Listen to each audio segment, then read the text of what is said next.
there stood one of the top 3 hunter institutions in the world named Valhalla. Every year, a large number of warriors tried to join, striving to carry the weight of this prestigious name on their shoulders. There was only a 1 in 500 chance of getting in, and of those who succeeded, only 150 graduated fully. The competition was about to begin. 2 boys were seen engaged in an intense physical fight. Many people were brawling in closed rooms. A gray-haired man watched everything from a superior position in the distance. He was the senior combat instructor, Lee Sang-cheol. He was impressed because this year there were many candidates. Suddenly, the director, Yu Min-jun, descended upon the scene, a descendant of the Yushin family. Lee Sang-cheol commented that it was common to see top-ranking admissions and asked if he had come to observe his niece's performance. Yu Min-jun affirmed, stating that the Yushin family held great expectations for So-yeon. The name of the girl made him pause and thought. She was part of one of the 5 most prestigious families in Korea. Typically, people learn to handle mana at the age of 10 during elementary school, and by 13, they could already channel it into their swords. By 16, if an example duel were held against someone from the Yushin family, they would always win. The senior instructor then asked his friend what made that girl so special. He replied that the Yushin family communicated with a constellation guardian, as unbelievable as it seemed. But that was exactly what he had been looking for. In Korea, there were 5 generations, each family tied to a constellation guardian with unique powers, usually granting blessings and protection to hunters. The Yushin clan had the god of the sword, the Jangsan group had the divine spirit, the Jin Choi family held the martial arts deity, along with the god of fists from the Osean organization. And lastly, the John family had the divine archer. The 5 members of these families carried the protection of the constellations, wielding more power and talent than others. However, good communication was different from a simple blessing, as speaking with the Star Guardian was almost like forming a direct contract. The senior instructor remarked that they had a true genius there, prompting a question from Yu Min-jun. He asked if his niece's match had started, to which he was told it hadn't, but he had arrived just in time as it was set to begin in 30 seconds. They discussed how, down below where visibility was better, there were many reporters and guild recruiters. Yu Min-jun jokingly asked Lee Sang-cheol to put it on the big screen since he was a senior instructor. He too was curious to watch. Soon So-yeon appeared on a huge screen. She was the eldest daughter of the Yushin family, and she was battling Kim Joo-hyuk, a 17-year-old boy, who seemed very relaxed and likely to give up once he realized who the girl truly was. The boy looked like a complete fool. The senior instructor and his friend felt nothing extraordinary coming from him. The countdown soon began. The boy remained relaxed even with only 2 seconds left before the match started. With just 1 second remaining, the girl already had fire in her eyes. Finally, the signal to begin the battle was given. So-yeon charged at Kim Joo-hyuk boldly. Wielding her massive, sharp sword, she utilized all the skills she had previously mastered. Lee Sang-cheol thought the girl was very young but still knew how to wield a sword firmly and had excellent mana control. Kim Joo-hyuk observed the sword coming toward him. He gave a slight smile and dodged the strike, leaving the onlookers astonished and terrified, because he had won, leaving So-yeon on the ground defeated. He wondered why the girl was so weak, even doubting events 300 years into the future. 3 centuries ago, something had happened at the Tower of Destruction. 2 men were fighting valiantly. The owner, the King of Destruction, Brace, remarked that it had been a great battle, leaving the martial leader Kim Hyen-oh greatly weakened. Brace wore strange blue glasses and had enormous white hair. Kim Hyen-oh agreed that the fight had been excellent. The MC let out a slight chuckle. Kim Hyen-oh became very alert when a panel appeared in front of him. It announced that the Tower of Destruction and its ruler, Brace, had been defeated, halting the world's annihilation. The enormous structure began to crack loudly. Kim Hyen-oh realized the building was collapsing after he had defeated his enemy. He groaned in pain, lamenting that this was supposed to be his moment to live in complete peace. Since childhood, he had endured heavy labor as a hunter to survive, and all the money, fame, and life he had dreamed of were crumbling before him. He knew he should have brought his disciples along, but he reconsidered this thought, because that guy had been the strongest opponent he had ever faced, and everyone could have ended up dying right there. He bids farewell to the world with his hand on his wound, and soon begins to degrade right there. Suddenly, the boy opens his eyes. Kim Hyen-oh had reincarnated into the body of a young man named Kim Joo-hyuk 300 years after the tower's collapse. And the current time of his reincarnation was satisfactory. Even though his physical condition was weak, all his knowledge had remained. He thought that simply adapting to the new body, he could live in peace until the translucent window appeared again, informing him that in 5 years the Tower of Destruction would reappear, giving him that time to prepare. He was angry because that guy had already been defeated. He thought he should have burned Brace's body but couldn't just stand there regretting it for no reason. In that era, the conditions to conquer the tower should be easier, and this time he was determined to live and enjoy life. Something appeared on the panel, leaving him confused again. It mentioned finding lost weapons and memories in the Valhalla Constellation Room on the 3rd underground floor. He realized everything he needed to do at that moment. It would be the 4th day in Valhalla, where the top 10 rankings would be decided.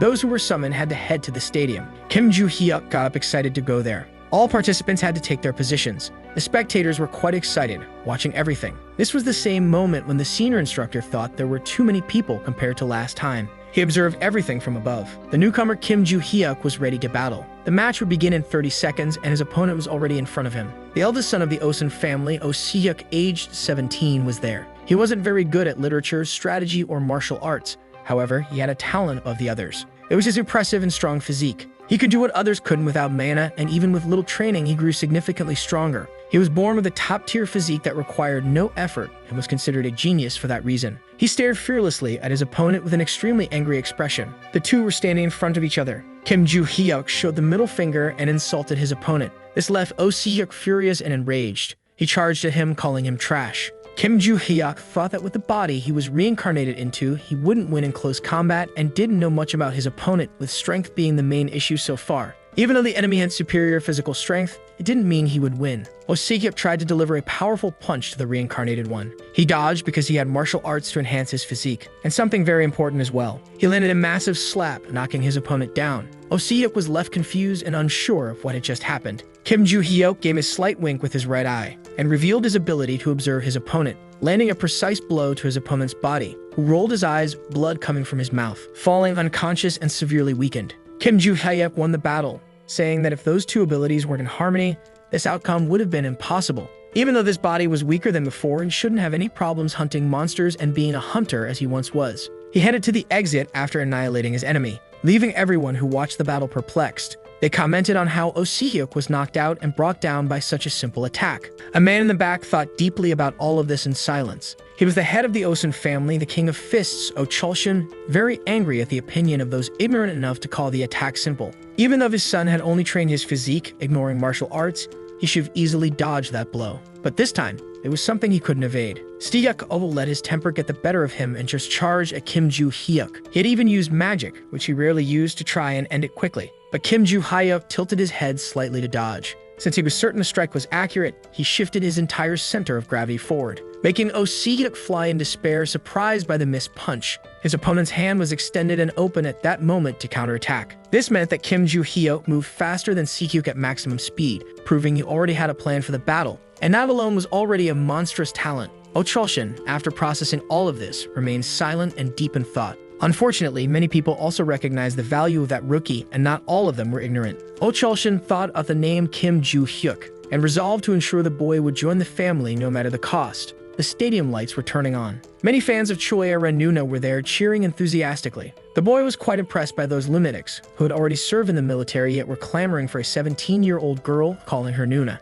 That would be the final ranked match. Kim Joo-hyuk was set to fight Choi Aren, the second daughter of the Trojan family. At the start of the match, she immediately drew her sword from its sheath, preparing to strike for the first time. Kim Joo-hyuk faced her with a calm, serene expression. The two stood still for a moment, neither moving nor speaking. He quickly assumed she was waiting for his first move, and the fact that she was at least trying to read the situation made her better than his previous opponents. He chuckled lightly, pondering what he should do at that moment. Then he started walking toward his key opponent, who was on guard. He observed her with a frightening expression, his hands in his pockets. She stared back, fearless and unafraid. She gripped her sword with great strength and determination, releasing flashes of lightning. Everyone was impressed because the girl had already mastered the Trojan family's elemental exchange ability at just 17 years old. She charged at her opponent with all her courage and determination. The boy took a slight step forward, giving her the opportunity to strike. She immediately delivered a blow with her sword, unleashing a torrent of blue lightning with immense power. But she was left baffled because her enemy had disappeared from in front of her so quickly. Suddenly, he remarked that if she revealed her attack's target with her eyes, it would be easy to dodge.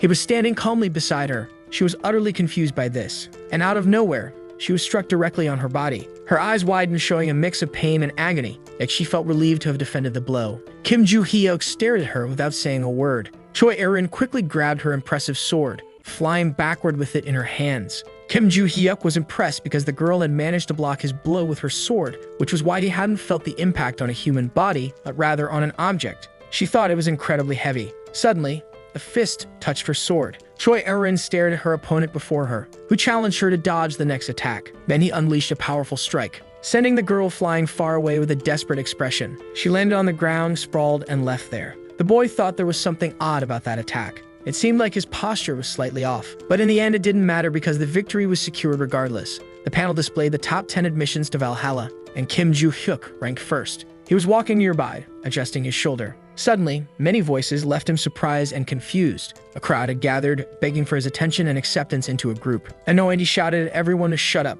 wrapping up this chapter. On the news page, the headline was that Kim Joo-hyuk was on the verge of madness, described as a crazy psychopath. 92 comments criticized him, claiming he was likely a bad person due to his reprehensible actions. For a rookie, the boy was seen as very arrogant and over the top. The comments continued discussing his potential and negative behavior. Meanwhile, in the grand, towering buildings of Valhalla, the freshmen were being warmly welcomed. Kim Joo-hyuk thought all the introductory information about Valhalla's history was boring and tedious. Then he noticed a boy behind him. The boy averted his gaze with a nervous and shy expression. Kim Joo-hyuk figured he had attracted a lot of attention the previous day, but there was still an unresolved issue. That claim about weapons and memories that the panel had ordered some time ago. On his way, Kim Joo-hyuk thought he only needed to get in and out, which seemed like an easy task. Yet he noticed something nearby. The opening ceremony had already ended by then. The virtual combat simulation room was just ahead. The former chief instructor of Valhalla from the Trojan Guild, Kim Lee-gun, wondered why the class distribution was arranged that way.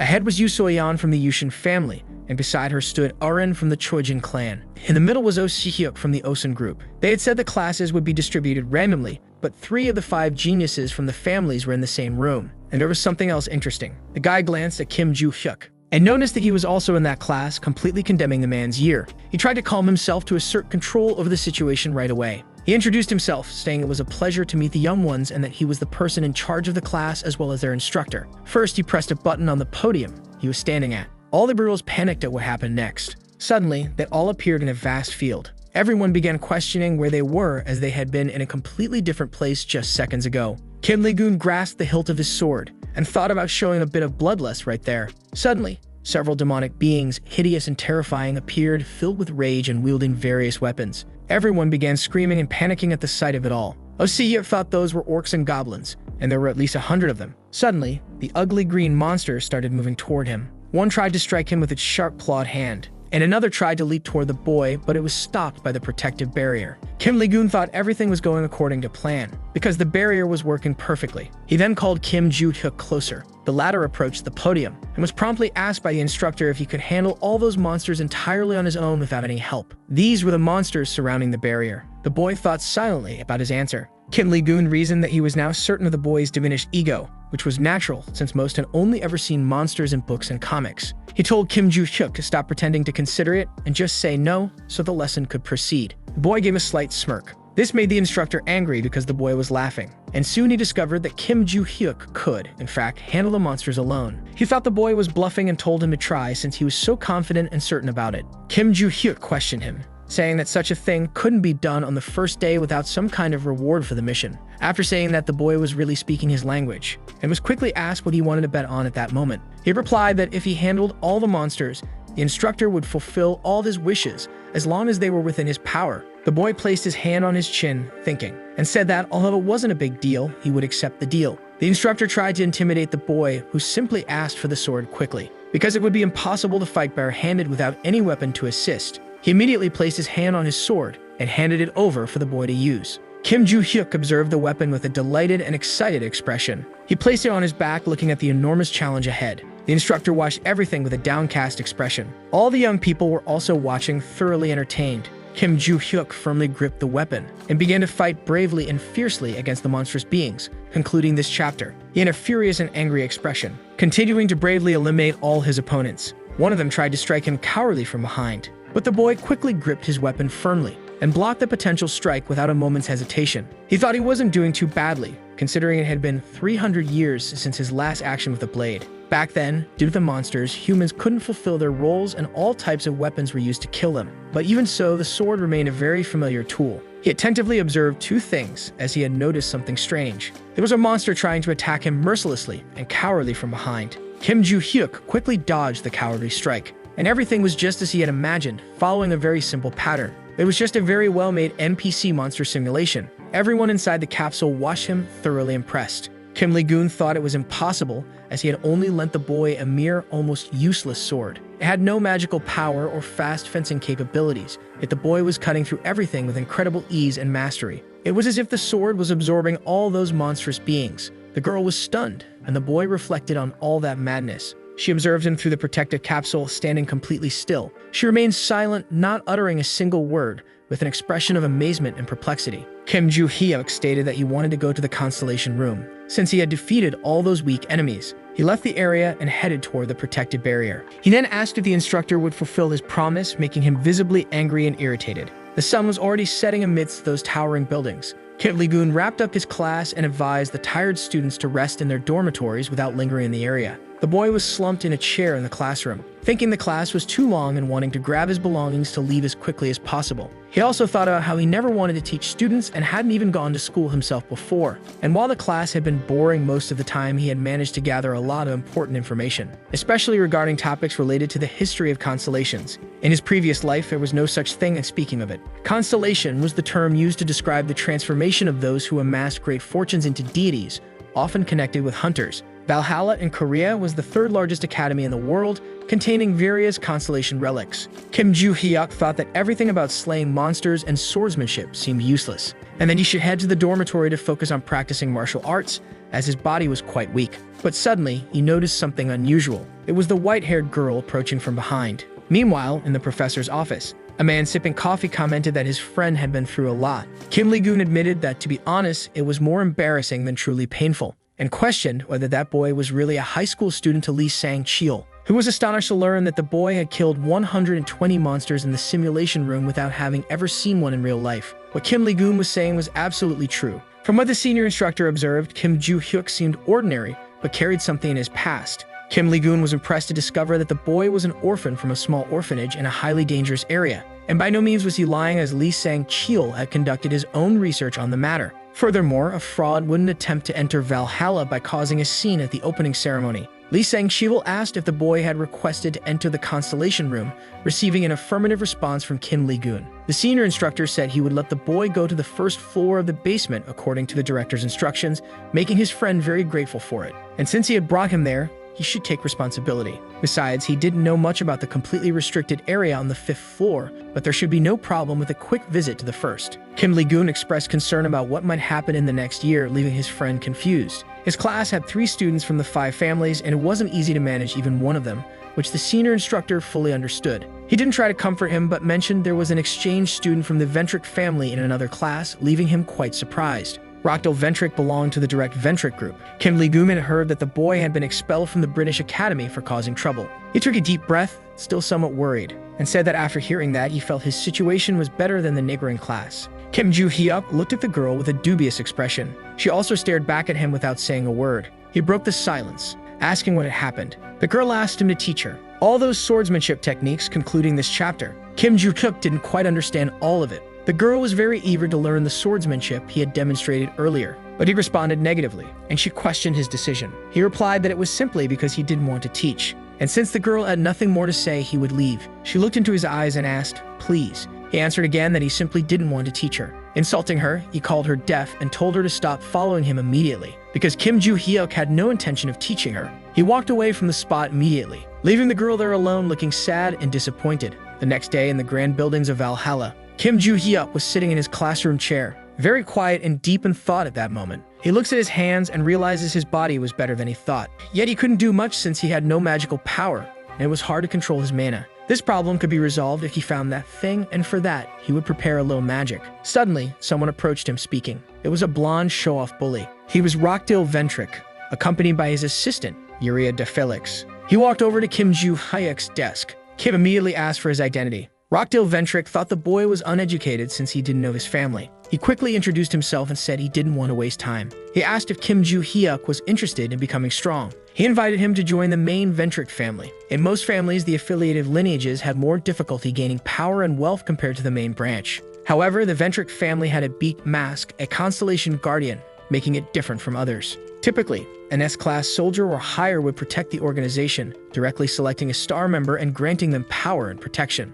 But for the Ventric family, they chose to sign an agreement with a non-constellation-related individual to avoid contractual misunderstandings. Due to this unique decision, the organization held significant power in Europe, and joining it would grant immense influence. With this authority, Rockdale Ventric, supported by his family, had become excessively arrogant. Something had happened not too long ago. Due to an incident at the British Academy, he had been expelled. But he wouldn't cry over spilled milk. at the door of that place alongside his assistant. He declared he always got what he wanted, and even though he had been expelled before, being from the Adventric family meant they would always find a way to put him back on track. After all, that person would enjoy it too much. Returning to the present, he tried to talk to Kim Joo-hyuk. He thought he could have the boy, who had been the center of attention at the entrance ceremony, on his side. So he offered the boy a proposal to take him to the Adventric family's constellation if he accepted. But he was arrogantly declined. He stood there stunned and not knowing what to do at that moment. His assistant also made a strange face. He became furious, but Kim Joo-hyuk wasn't naive and realized he wasn't truly interested and had just wanted to show off from the start.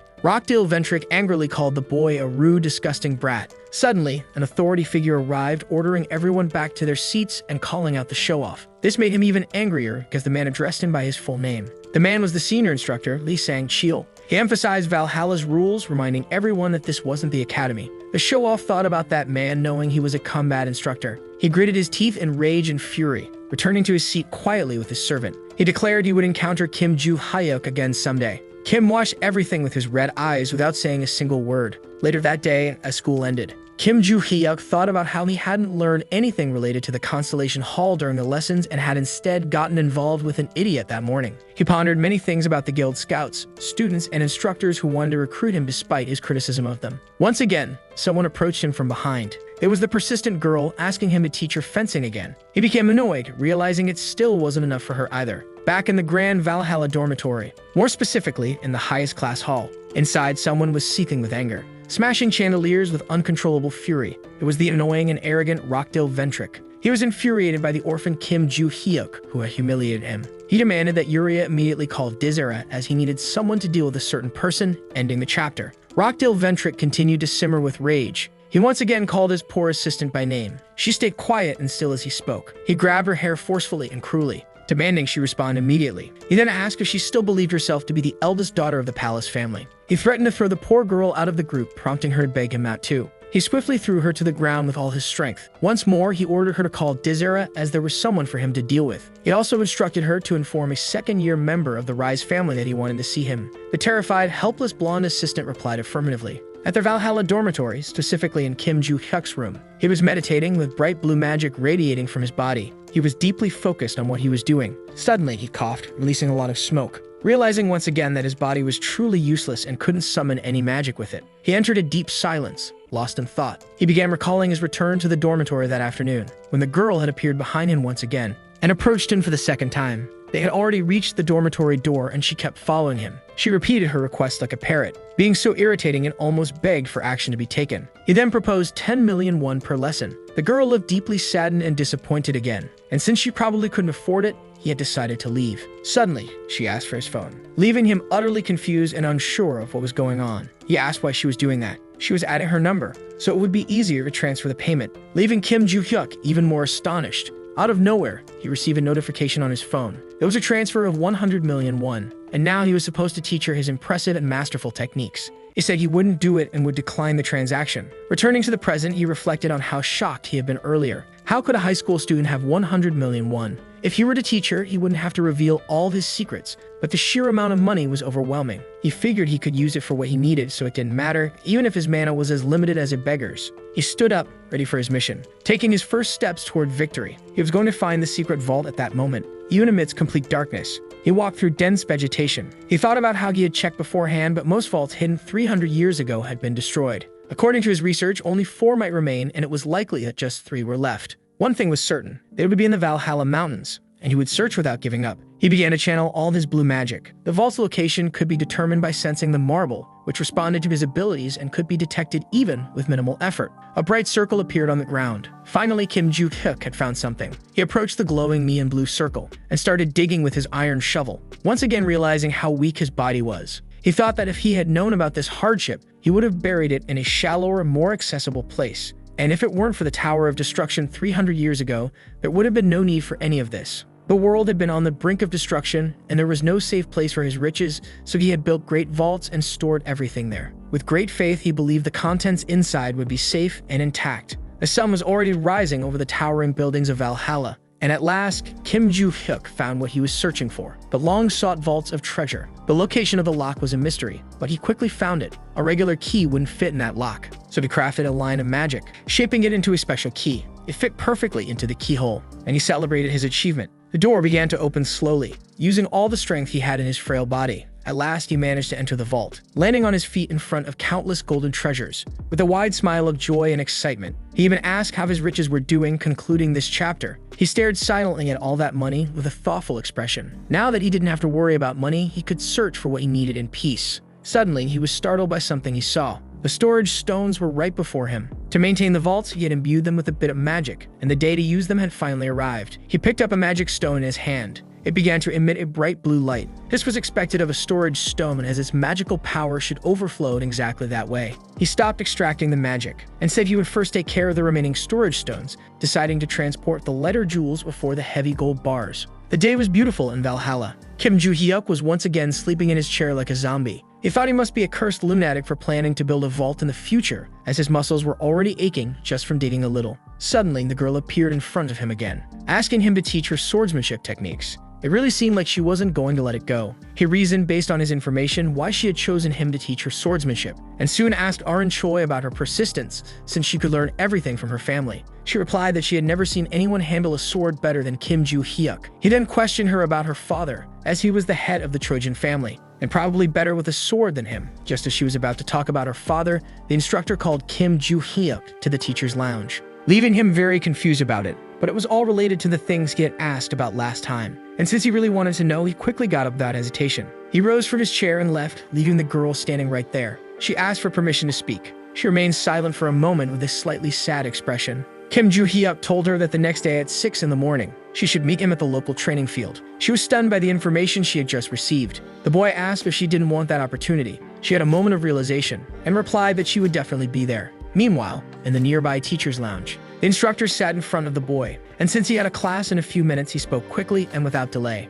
First, Kim Joo-hyuk's access to the Constellation building had been approved, and he only needed to go to the building's basement. However, he was not authorized to enter any floor below the basement. He replied affirmatively and promptly asked when he could do it. He found out he could go that same night and confirmed he would do so. Kim Ling-gun was very surprised, as he thought the boy would make a scene about not being authorized to go below the first basement floor. Finally, the two parted ways to attend to their respective duties. The boy left the room immediately after that. Night had already fallen in Valhalla. This was the place they sought. It was the treasure of Valhalla Academy in the Constellation Hall. The boy observed everything around him. There were two guards dressed in black standing and keeping watch. As he carefully observed everything, one of them was speaking into a radio with someone. Kim Joo-hyuk remarked that the security was stronger compared to the main gate and was told that this demonstrated the importance of the Constellation building. He thought not only about the guards, but also about the exterior walls. They were covered with all kinds of magic, completely surrounded except for the entrance. Kim Joo-hyuk wanted to ask his professor for clarification. He then questioned how someone could descend to the second basement floor and whether it would be illegal.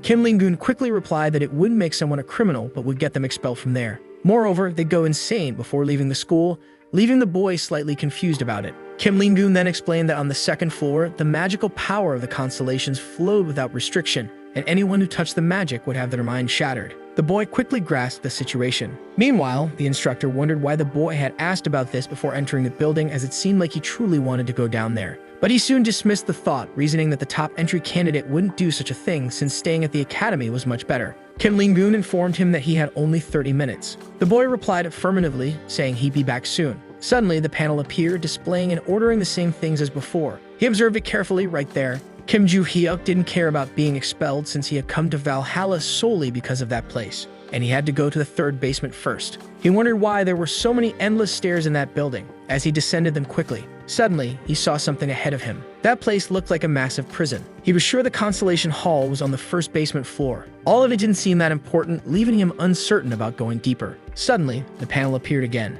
informing him that the requirements were met and that he was being transported to the hall, leaving him uncertain about what was happening and where this place might be. Suddenly, he began disappearing from there along with the panel. Someone possibly familiar greeted him in the new location. It was the infamous enemy, Brace. He looked at Brace, utterly surprised and wearing a terrified expression. Brace remarked that after 300 years, this was their reunion. Suddenly, in the middle of his speech, he received a strong punch to the face. Kim Joo-hyuk had delivered a direct blow to his enemy, and he was quite pleased to see that cursed figure. Brace asked his enemy to calm down, but he received another punch to the face. He tried to pacify the situation for a proper conversation, but yet again he was struck because Kim Joo-hyuk only wanted his death. All of his attempts to stop the fight were useless. He was already on the ground, weakened and defenseless, and Kim Joo-hyuk was growing tired of fighting. He then remarked that he wasn't the kind of person who used fists, but this case was different because Brace had destroyed his future. On top of that, Brace had ruined his wealth, honor, and all the time he had invested in his disciples. Brace then asked if Kim Joo-hyuk wasn't curious to know what kind of place this was.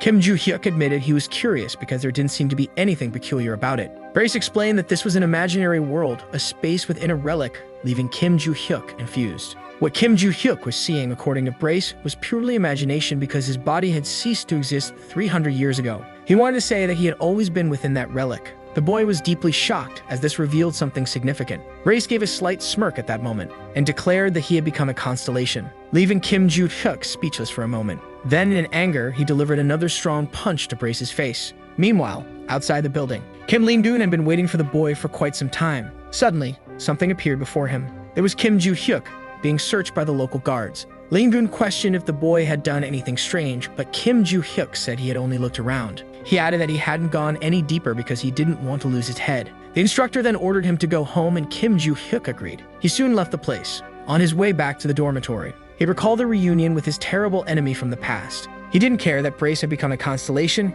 he only wanted an answer about what that transparent notification panel was. Brace claimed to know nothing about it, and immediately received another punch to the face because Kim Joo-hyuk wasn't joking around. Brace explained that after being killed, he had been trapped in that thing for 300 years without any power. Kim Joo-hyuk calmed down after hearing this, opening his hand, discovering that Brace had also received that same notification. The information stated that Brace was to contact the reincarnated Kim Joo-hyuk to retrieve his memories. And because of that, a suspicious figure had emerged, making him question the reason for becoming the owner of the Tower of Destruction. Kim Joo-hyuk was shocked and uncertain about who this man was and what he was doing. Brace then admitted he didn't know, as part of his memory was missing and wouldn't return all at once. He then asked what Kim Joo-hyuk's notifications said. Kim Joo-hyuk explained that the notifications instructed him to find a weapon and memories, but he couldn't read the lower part as it was censored by some symbols. He also didn't recall losing memories because he still remembered the tower. Brace suggested that perhaps not everything had come to his mind yet since he had already found the weapon, and the rest would come naturally. Kim Joo-hyuk was puzzled about the weapon. Brace explained that this space was the realm of the 4 village swords,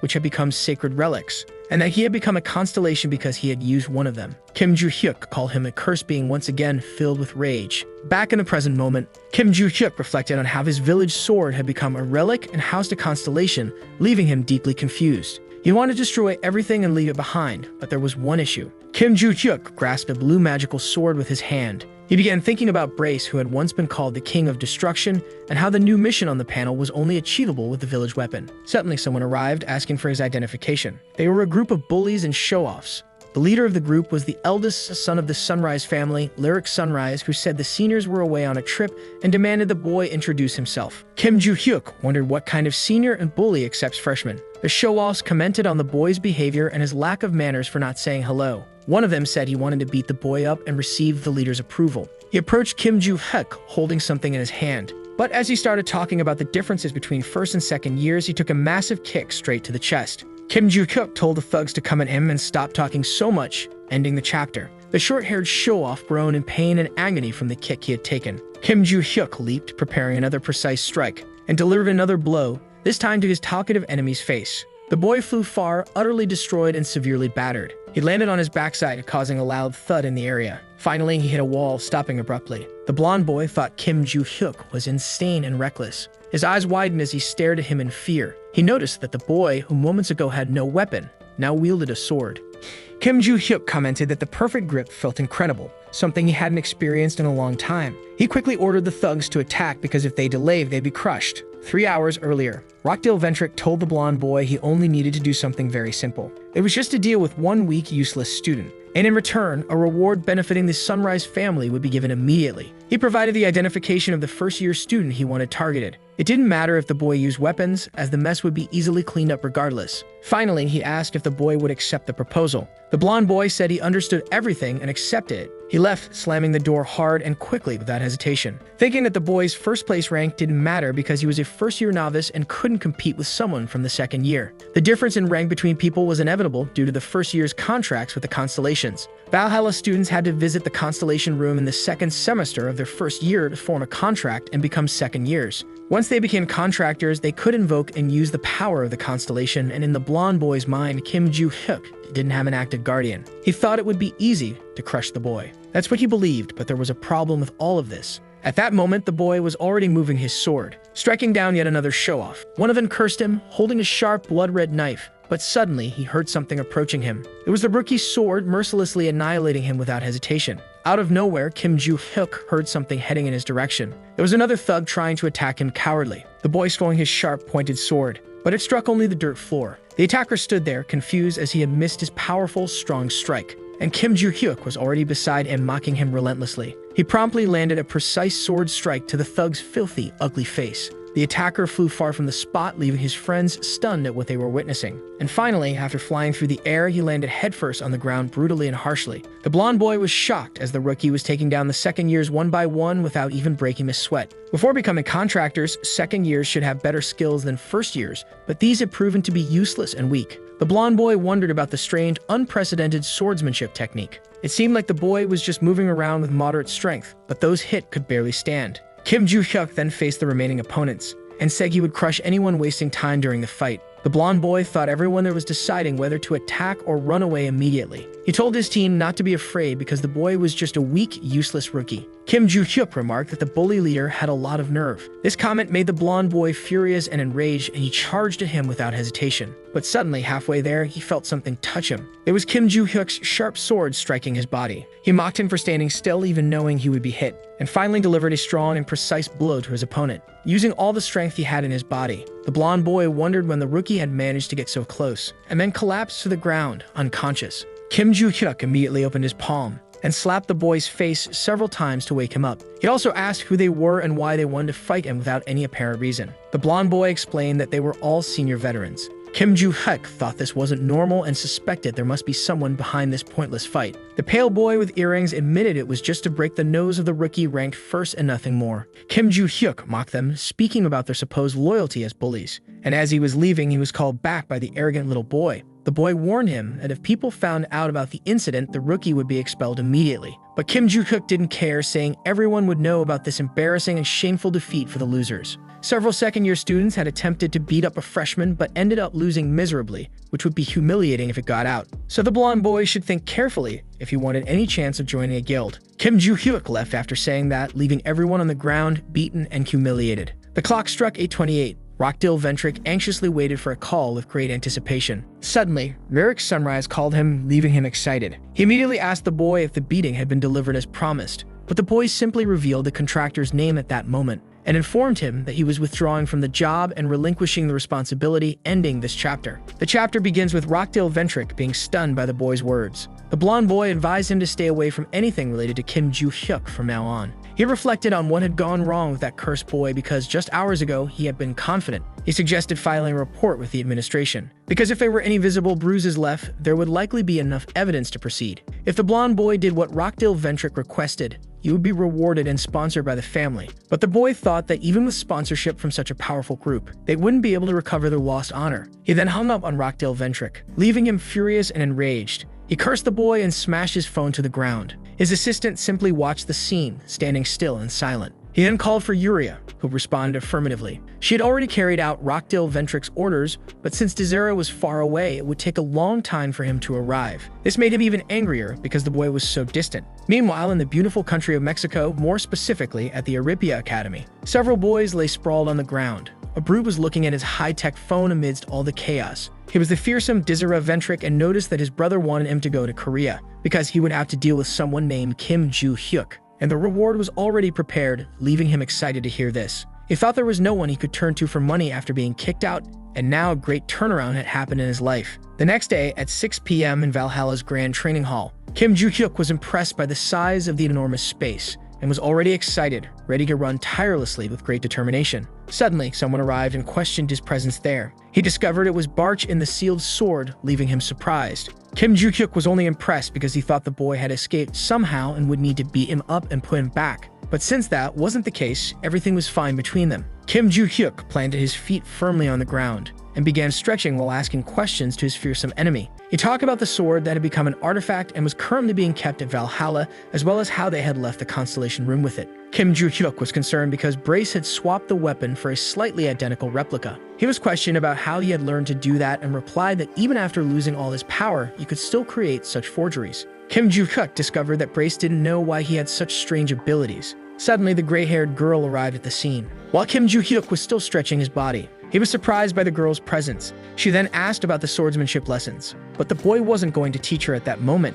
Instead, they would start by improving her stamina. The cute girl looked very confused upon hearing this. Still, she was determined to learn, willing to do whatever was necessary. Kim Joo-hyuk told her to start stretching immediately, and she responded affirmatively. Although it was basic, the girl needed to improve her stamina to better absorb mana and control it more easily. The current training method was quite strange since it prioritized one thing over another equally important aspect. Choi Erin, despite possessing a lot of mana, only had the stamina of a student wielding a simple sword. She informed him that she had finished stretching. Kim Joo-hyuk immediately said they would begin real training at that very moment. The two then started doing a lot of push-ups, and they also did squats with great determination. Additionally, they performed upper body exercises. Choi Erin ended up utterly exhausted, collapsed on the ground, physically destroyed and gasping for air. But she was astonished to learn that this was just the beginning of the crazy and intense preparation. Kim Joo-hyuk told her to stop being lazy and get up immediately without hesitation, because they still had to run 20 long kilometers around the area. Meanwhile, in Valhalla's first year Class A,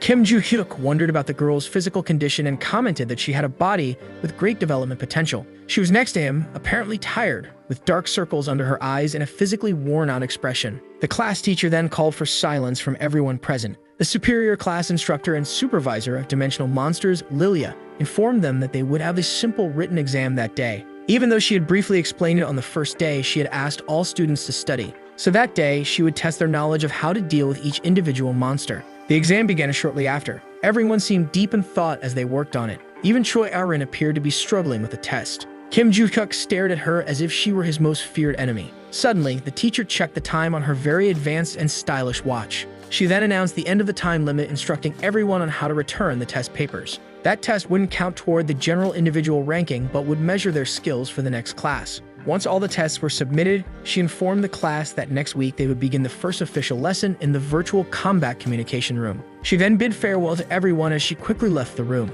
Kim Joo-hyuk remained silent after hearing all this with a thoughtful expression. Brace began questioning him about the method he used for the tests, leaving him astonished to learn that Brace had been watching everything. The enemy said he had nothing to do in there and was asked about his thoughts on the protagonist. He explained that, to be exact, you could only hear the boy's imaginations related to him. Kim Joo-hyuk said he had simply written the answers as he knew them, and his enemy replied that he understood. Meanwhile, in Valhalla's first-year teacher's lounge, the teacher was quite annoyed with Kim Joo-hyuk because he dared to call those useless phrases answers. Kim Ling-gun was walking nearby with a cup in his hand. Suddenly, he heard some strange noises around him. There was the teacher, extremely upset and furious at the moment. He approached and asked if those were the tests from his class, receiving an affirmative response. She explained her method for preparing the next lesson and highlighted that there was valuable information within the seemingly simple test. She noted that, as expected from Class A, which consisted of prodigious children from the best families, everyone had done very well, leaving Kim Ling-gun surprised. He then said he would be on his way, and the teacher responded affirmatively. He continued sipping his mysterious drink from the white cup.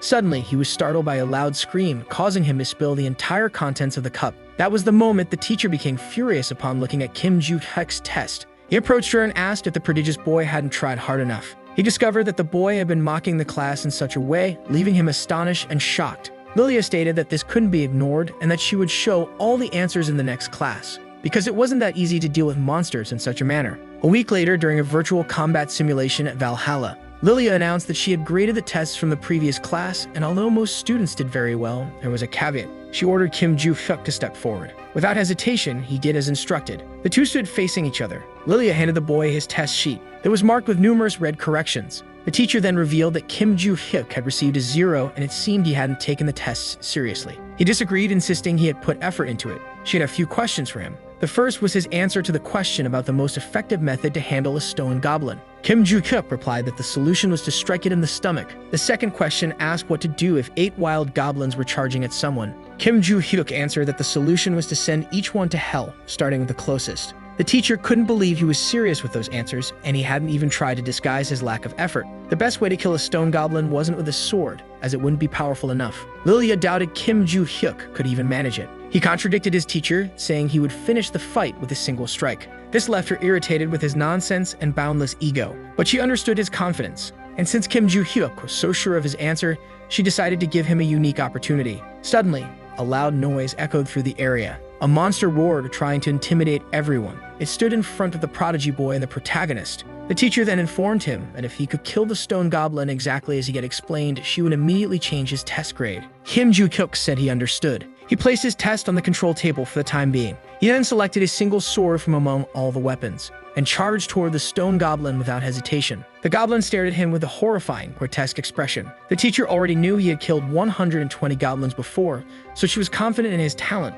but there was a catch. Against this stone goblin, a random sword alone wouldn't suffice. Suddenly, the goblin began to scream in pain and agony. The boy had already started landing precise blows. The teacher was astonished at what she was witnessing. The goblin groaned desperately, with a gaping wound in its body and a deep crack in its head. Kim Joo-hyuk then began channeling mana into the fight. He discarded the simple sword, throwing it far away. He finished the battle easily, without any real excitement. With a single strike to the goblin's stomach, the fight was over. A little girl was impressed because, without any magic, he had killed a stone goblin with just one sword. The burly blonde boy watched in complete silence, utterly shocked. Even Choi Arin was visibly amazed. Lilia let out a deep sigh and asked how the boy had managed to do that. He explained that he had simply struck the goblin in the stomach, leaving the teacher puzzled. She thought that to kill a stone goblin with just a sword, one would need to be at least an A-class contractor, which made logical sense under these circumstances. Yet the boy had done it with just a weapon. He then asked if his answer had been correct. But Lilia replied in the negative, saying it had just been one question, and there were more to come. The boy was perplexed because it seemed like everything would happen again. Suddenly, the ground began to open. He was amazed at what he saw. It was a vast, dark tunnel stretching endlessly. Kim Joo-hyuk immediately asked his teacher what it was about. She told him to focus and look ahead. A faint step was heard. A few monsters appeared from the darkness of the tunnel. She thought it was challenging to control goblins with rage issues, because using the wrong technique could trigger their scream ability, attracting more goblins from the area. Typically, one would fight them with magic and kill them all at once or simply flee. And although the boy could only see 3 goblins in front of him, 5 more would appear with every mistake he made. Even if he could use his sword, it would be difficult, and Lilia had heard that his speed with it was quite slow. He then began his series of strikes, hitting the enemy squarely in the forehead, making the others furious and enraged. The green goblin remained alert during the battle, but was soon struck in its cursed mouth and fell brutally to its knees. The teacher was impressed by all of it while the boy boasted, because he had also answered the second question correctly. On another day at the training center in Valhalla, Kim Joo-hyuk and Choi Arin were training on the treadmill, running at an incredibly fast pace. The running numbers were off the charts. Soon the gray-haired girl collapsed to the ground, utterly exhausted. Once again, she was gasping for air. Kim Joo-hyuk looked at her without saying a single word with an almost amused expression. He then asked if she didn't train in her clan as she was struggling with such a simple exercise. She replied that she didn't push herself in that way. He retorted by asking how Choi Arin would fight against those strong and horrifying monsters. She responded once again, saying she could use her magical power by borrowing strength from the constellations. Kim Joo-hyuk thought everything was as expected, since instead of training their own stamina, they focused on magical power because they relied on the constellations. By not improving their physical abilities, it was fine as long as they trained enough to borrow power from a constellation, but the risks were immense. There was a chance of being caught in the middle of a labyrinth or dungeon with a magic-restricting spell. Additionally, their mana could be completely depleted after prolonged battles. Not to mention that constellation members might refuse to lend their power. After thinking about all this, Kim Joo-hyuk called the cute girl. He asked if she thought those stamina exercises were worth anything to her. Choi Arin immediately answered affirmatively, because he had told her he would teach her swordsmanship if she did them. He was stunned by that kind of response because it was basically the reason he had her do it. She was quite confused upon hearing all of this, but they brushed it off and wrapped up the day's training as they needed to head to the academy soon. She didn't understand why he wasn't going. Kim Joo-hyuk explained that he was going to do one more set of physical exercises. He asked if she wanted to join in too, but he reconsidered and dropped the question. Choi Arin quickly bid farewell and left the place, leaving Kim Joo-hyuk alone, holding a giant weight. Brace immediately asked if Choi Arin was the girl's real name, to which his enemy replied affirmatively. The villain was astonished that she had endured the training without even complaining. Kim Joo-hyuk explained that he had only decided to train her in swordsmanship because she had pestered him so much. He also responded to another of Brace's questions, saying he had never revealed the truth to her, but he suspected she already knew. Both of them found it interesting that the girl had grasped his strength just by observing, which was why Kim Joo-hyuk would teach her some skills. Suddenly, the boy heard something around him. There was a muscular man bench pressing right there, with enormous heavy weights. The guy was drenched in sweat and groaning from the effort. Out of nowhere, he also noticed Kim Joo-hyuk's presence, The two stare at each other briefly without saying a word. Kim Joo-hyuk then asked how long the man had been there. The man explained that he had been around since the beginning, as it was customary for him to train after class.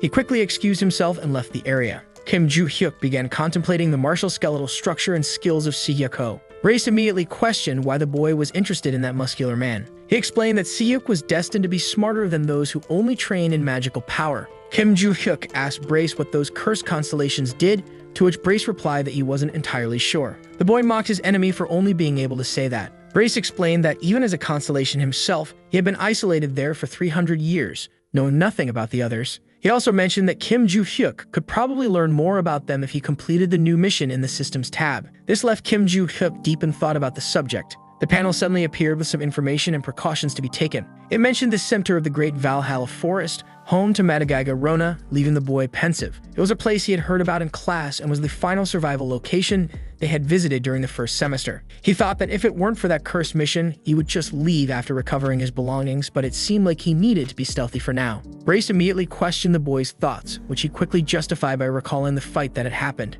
and said that if he hadn't done what he did, his head would have been crushed, just like Brace's had been. Kim Joo-hyuk also thought that, in any case, until he completed the mission, he couldn't leave, so the secrets of reincarnation would reveal themselves automatically. Meanwhile, in the United Kingdom and London, more specifically at the Bentrick Mansion, the place had many old-fashioned details, with eerie paintings covering all the walls. An enormous table with a man and a woman seated at it came into view. The woman immediately began her inquiries. She was Adelia Ventrick, the vice head of the household, demanding to know what had happened. The man reported that the labyrinth near Reading had been solved. Adelia congratulated him on this and asked if there was anything else to report at the moment. He mentioned that he was considering recruiting a few competent men he had encountered along the way, particularly a survivor from the robber clan. The leader questioned him further, to which he replied that the man was very strong and the others were A-class contractors. Adelia agreed to grant them the Bentrick's blessing, instructing him to conduct capability tests for them, to which the man affirmed. She then asked again if that was all for the day. Suddenly, she learned that the man had a report regarding Rockdale Ventrick. He mentioned hearing about a recent incident. He informed her that Dezira had been summoned to South Korea.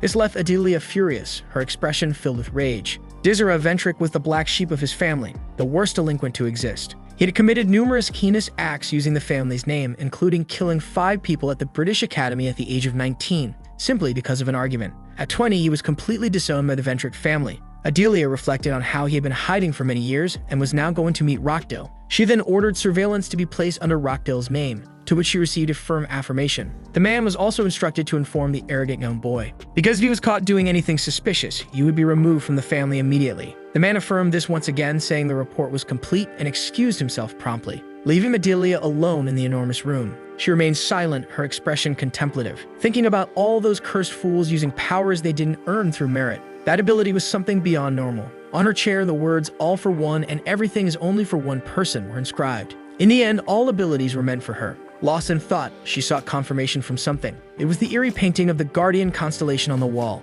Back in the classroom at Valhalla, the professor was discussing the formation of the word malefactor. In modern society, this noun was primarily used to describe someone who used the powers of constellations for evil. Malefactors operated both alone and in groups. Among these organizations, the most notorious was the group Onagad. Kim Joo-hyuk thought that while exercising made him feel stronger, he also had a knack for using mana. Though not at genius level, he was much better than before reincarnation, yet something still felt off. This made him question the reason for the poor condition of his body earlier. When he tried circulation on the first day, he could barely finish, as his mana was below that of an average person. And his physical state was so poor that just digging a little left him feeling faint. Yet even with a body like that, it shouldn't have deteriorated to such a degree. Something must have happened in the past, but there was no reason to stress about it now. Suddenly, a finger tapped on his desk. He looked at it, calm and composed. It was the beautiful Yu Soyeon. She left a crumpled piece of paper on his desk. The boy was surprised by the note. On the paper, a large "Hey" was written. Kim Joo-hyuk wondered what was going on now. A little while later,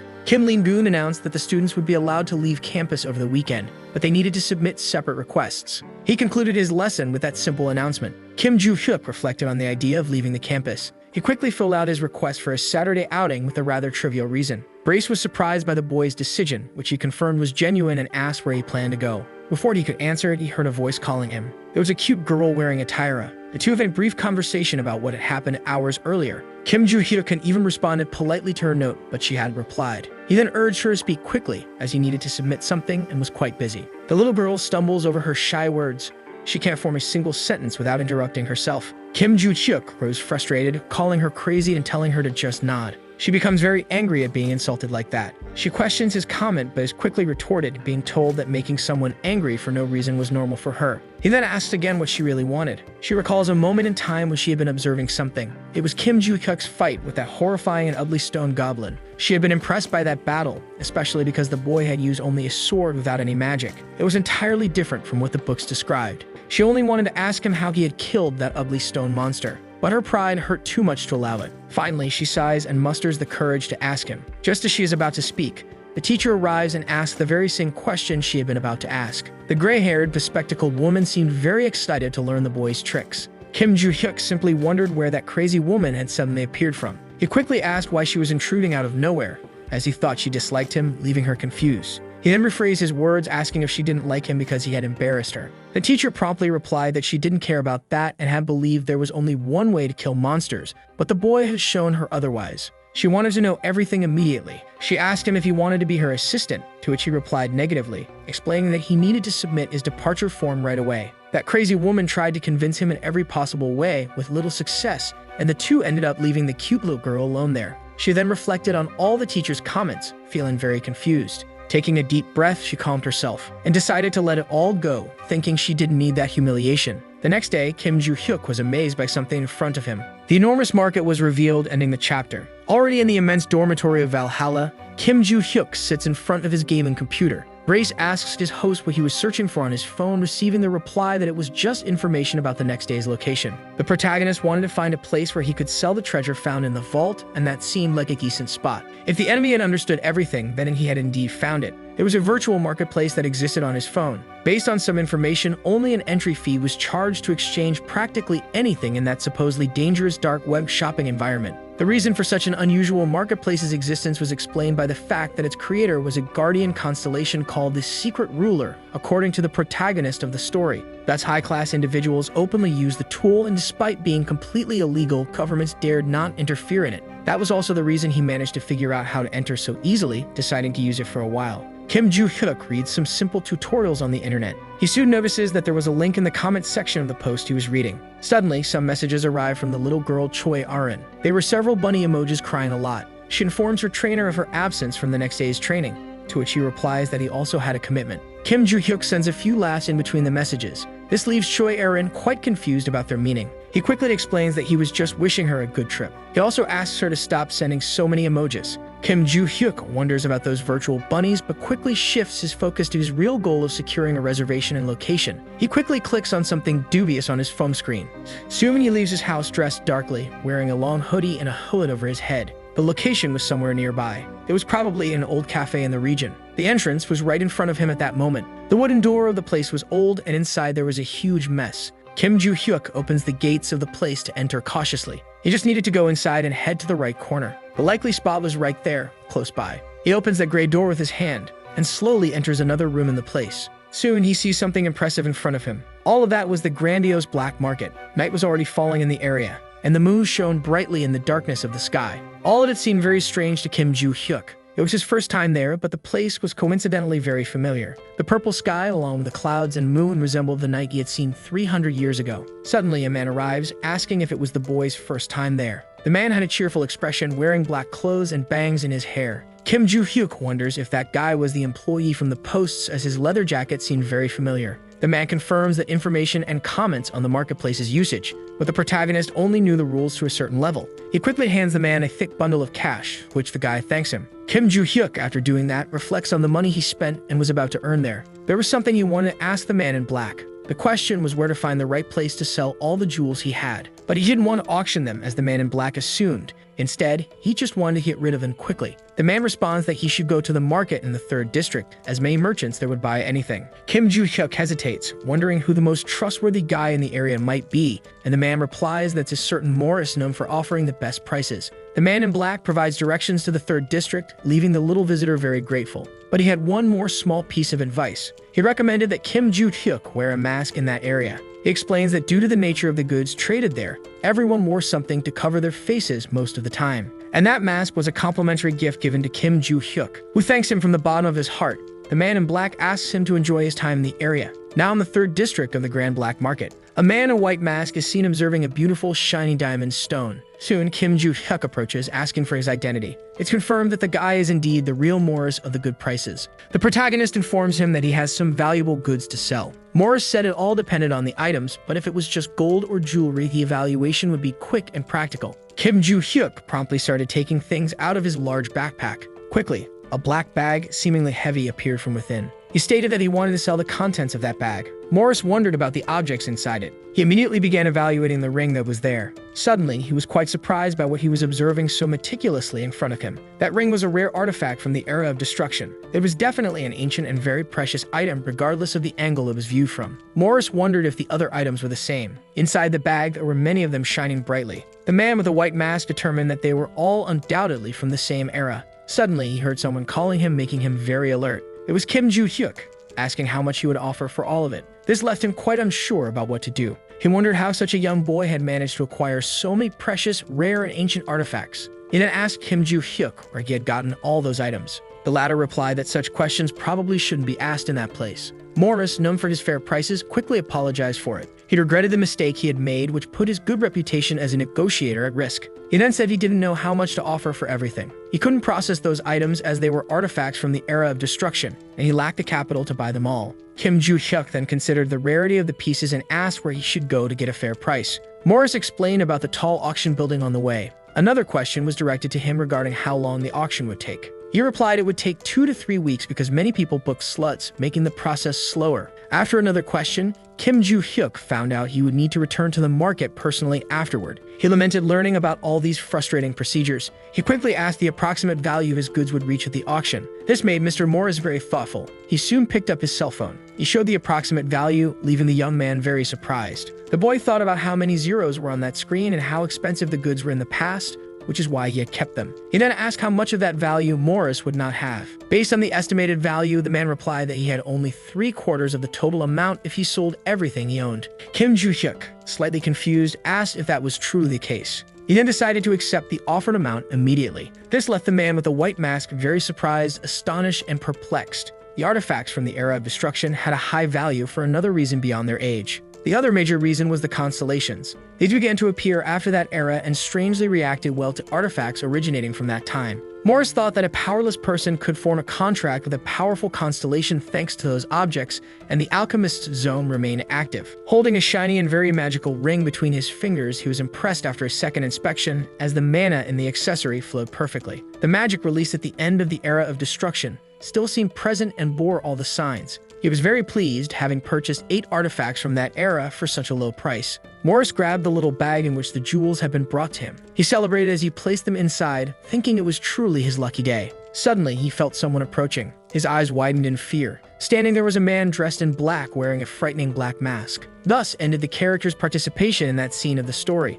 Elsewhere, a huge door came into view. Kim Joo-hyuk opened it with all his strength. He quickly removed the mask from his face because it had been so uncomfortable that he had thought he might die wearing it. That place resembled the cafe from his starting location. He quickly grabbed his cell phone to check his account's transaction history. With that sale, his money troubles were solved, and he celebrated his earnings from the 8 rings in the vault. Kim Joo-hyuk felt very happy because he still had many of them stored, so he wouldn't face any problems from now on. Suddenly, a suspicious notification popped up on his cell phone. It was a call from an unknown number. He answered quickly without hesitation. The woman on the other end of the line immediately invited him to have a meal together. He asked how she had gotten his number, and she hurriedly explained that she was a teacher from Valhalla. And soon she gives him instructions for the location of the meal without giving the boy any chance to question her, leaving him quite annoyed because she had hung up on him. Kim Joo-hyuk then decides to go to the location since he had nothing better to do, and the silly girl was going to spend all her money just to make him eat for free, thus concluding the scenes of this very unusual invitation. Once again, we return to the scene of the man in the black mask and black clothes.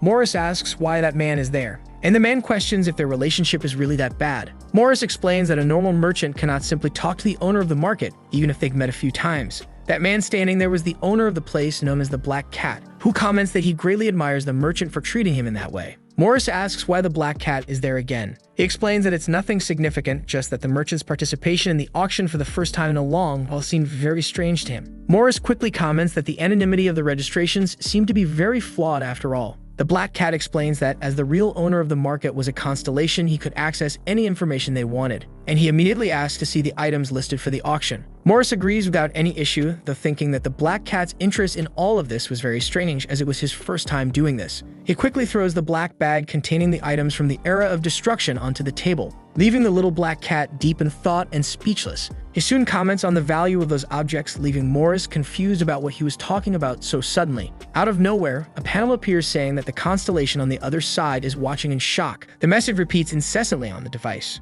The black cat quickly realizes that his constellation desperately wanted that ring, concluding this chapter of the story. In another location at the Valhalla restaurant, a fork gently wraps around the pasta, which looks quite delicious, and is soon brought toward the mouth. The teacher then savors the food slowly and comments that it is very delicious and tasty. But soon she seems a little confused, quickly asking why Kim Joo-hyuk isn't eating, to which he replies that he's just wondering how Valhalla has a place like this. She explains that besides the school cafeteria and the staff restaurant, there's also a normal place like this. But Kim Joo-hyuk isn't very interested in it. He then asks why she called him there. She's speechless for a brief moment. Then she quickly invites him to be her assistant, which he immediately declines. The teacher asks him not to refuse so quickly, as he would gain many benefits as an intern. She pleads with him to listen for a bit because it was obvious she would make this request. Kim Joo-hyuk shows a tiny bit of interest, asking about those benefits. The teacher says he would receive a scholarship and other financial aid, but he still isn't very interested. He would have the chance to write a paper with his mentor and could write about the 3 types of attacks on monsters. If that happened, his name would be listed in the World Association of Monster Research, gaining much glory and wealth, but he still doesn't care. The teacher keeps trying to convince him, even offering more days off from school, but Kim Joo-hyuk remains unimpressed, leaving her deep in thought about her next persuasive proposal. She tries to appeal to his oversized ego and fails miserably. Frustrated, she tries to end the conversation by imposing that he become her assistant. Kim Joo-hyuk responds again that he doesn't want to, thinking that her proposals weren't tempting or decent enough to accept. His urgent goal at that moment was to reach the center of the Great Forest, and even with the teacher as his instructor, it would be difficult to pass the performance evaluation. The protagonist then delivers a checkmate in the conversation, firmly stating that he doesn't want to be an assistant or write papers, leaving her very upset. The teacher quickly proposes to exchange information instead. She suggests giving some news of interest to Kim Joo-hyuk in exchange for the mysteries of the impressive monster attacks. He's interested in this, quickly learning that the gossip was about Choi Erin. Kim Joo-hyuk soon says he's no longer interested, while thinking he was only helping the girl, but then hears that she might be disowned by her own family. He's left a bit speechless upon hearing this, and quickly tries to leave, leaving his teacher desperate. Kim Joo-hyuk explains that he's finished eating and the benefits weren't attractive enough, so he should leave. The teacher becomes very angry because she expected some information in return. He tries to explain that he doesn't care, but has already heard everything. Kim Joo-hyuk asks permission to ask something he's very curious about. He asks why the teacher seems so strict in class despite being overly childish. She explains that as she teaches about mysterious monsters, many problems would arise if they were treated as a joke. The attacks could directly impact the students' survival rate, and since they were somewhat foolish, more strictness was required. Kim Joo-hyuk thinks it's all just a simple ideology, but it wasn't only that, it was the duty of a true teacher. He mockingly scoffs at these things in a very arrogant manner. As he was about to leave, the teacher calls out to him again. She presses him for information but doesn't succeed, thus ending these funny and tense scenes of the story. Meanwhile, in Sejong at the Choijin family's temple, a man was seated at a table in front of 2 young people.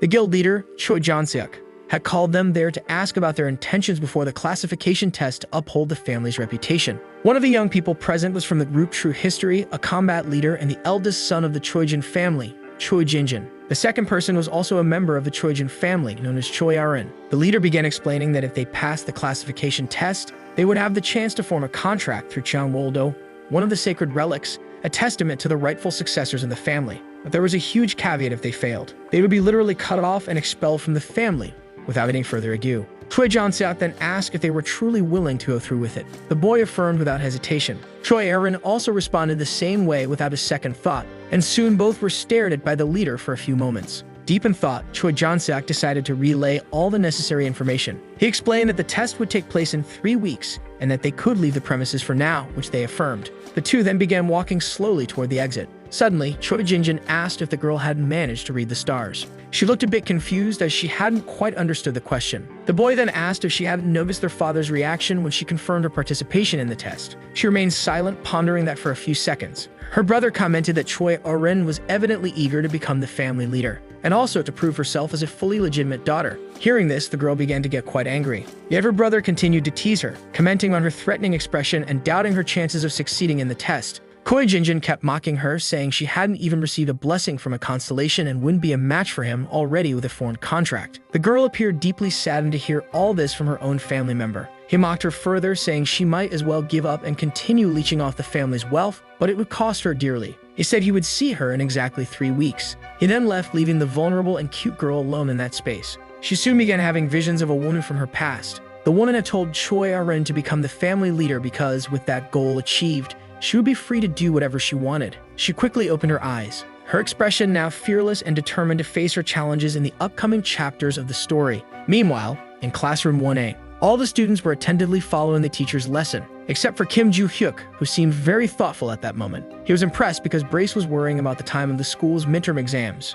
The protagonist explained that he usually didn't pay attention in class, so he didn't care much about what the teacher was explaining. That gray-haired teacher mentioned that everyone should already know the importance of Valhalla's midterm exams, because in both the midterm and final exams, students with the lowest grades were immediately expelled, so they needed to organize themselves well. The teacher also urged them to prepare thoroughly for both the theoretical and practical tests to avoid low scores. Kim Joo-hyuk was more concerned about the theoretical test than the practical one, as he was already very skilled at the latter. He thought he needed to stay in that school until he could reach the center of the Great Forest, even though he didn't know how to get there. So he quickly decided to call Barch, who responded immediately. He asked if Barchi had already attended most of those classes, receiving an affirmative reply. Kim Joo-hyuk immediately decided that Barchi would take the test for him, leaving the latter very confused about this. He would only check his opponent's responses to tell if something was wrong. Barki thought this was a bit unfair, as it felt like a representative was taking his test, but Kim Joo-hyuk countered, saying everything would work that way one way or another, so he should just do it alone.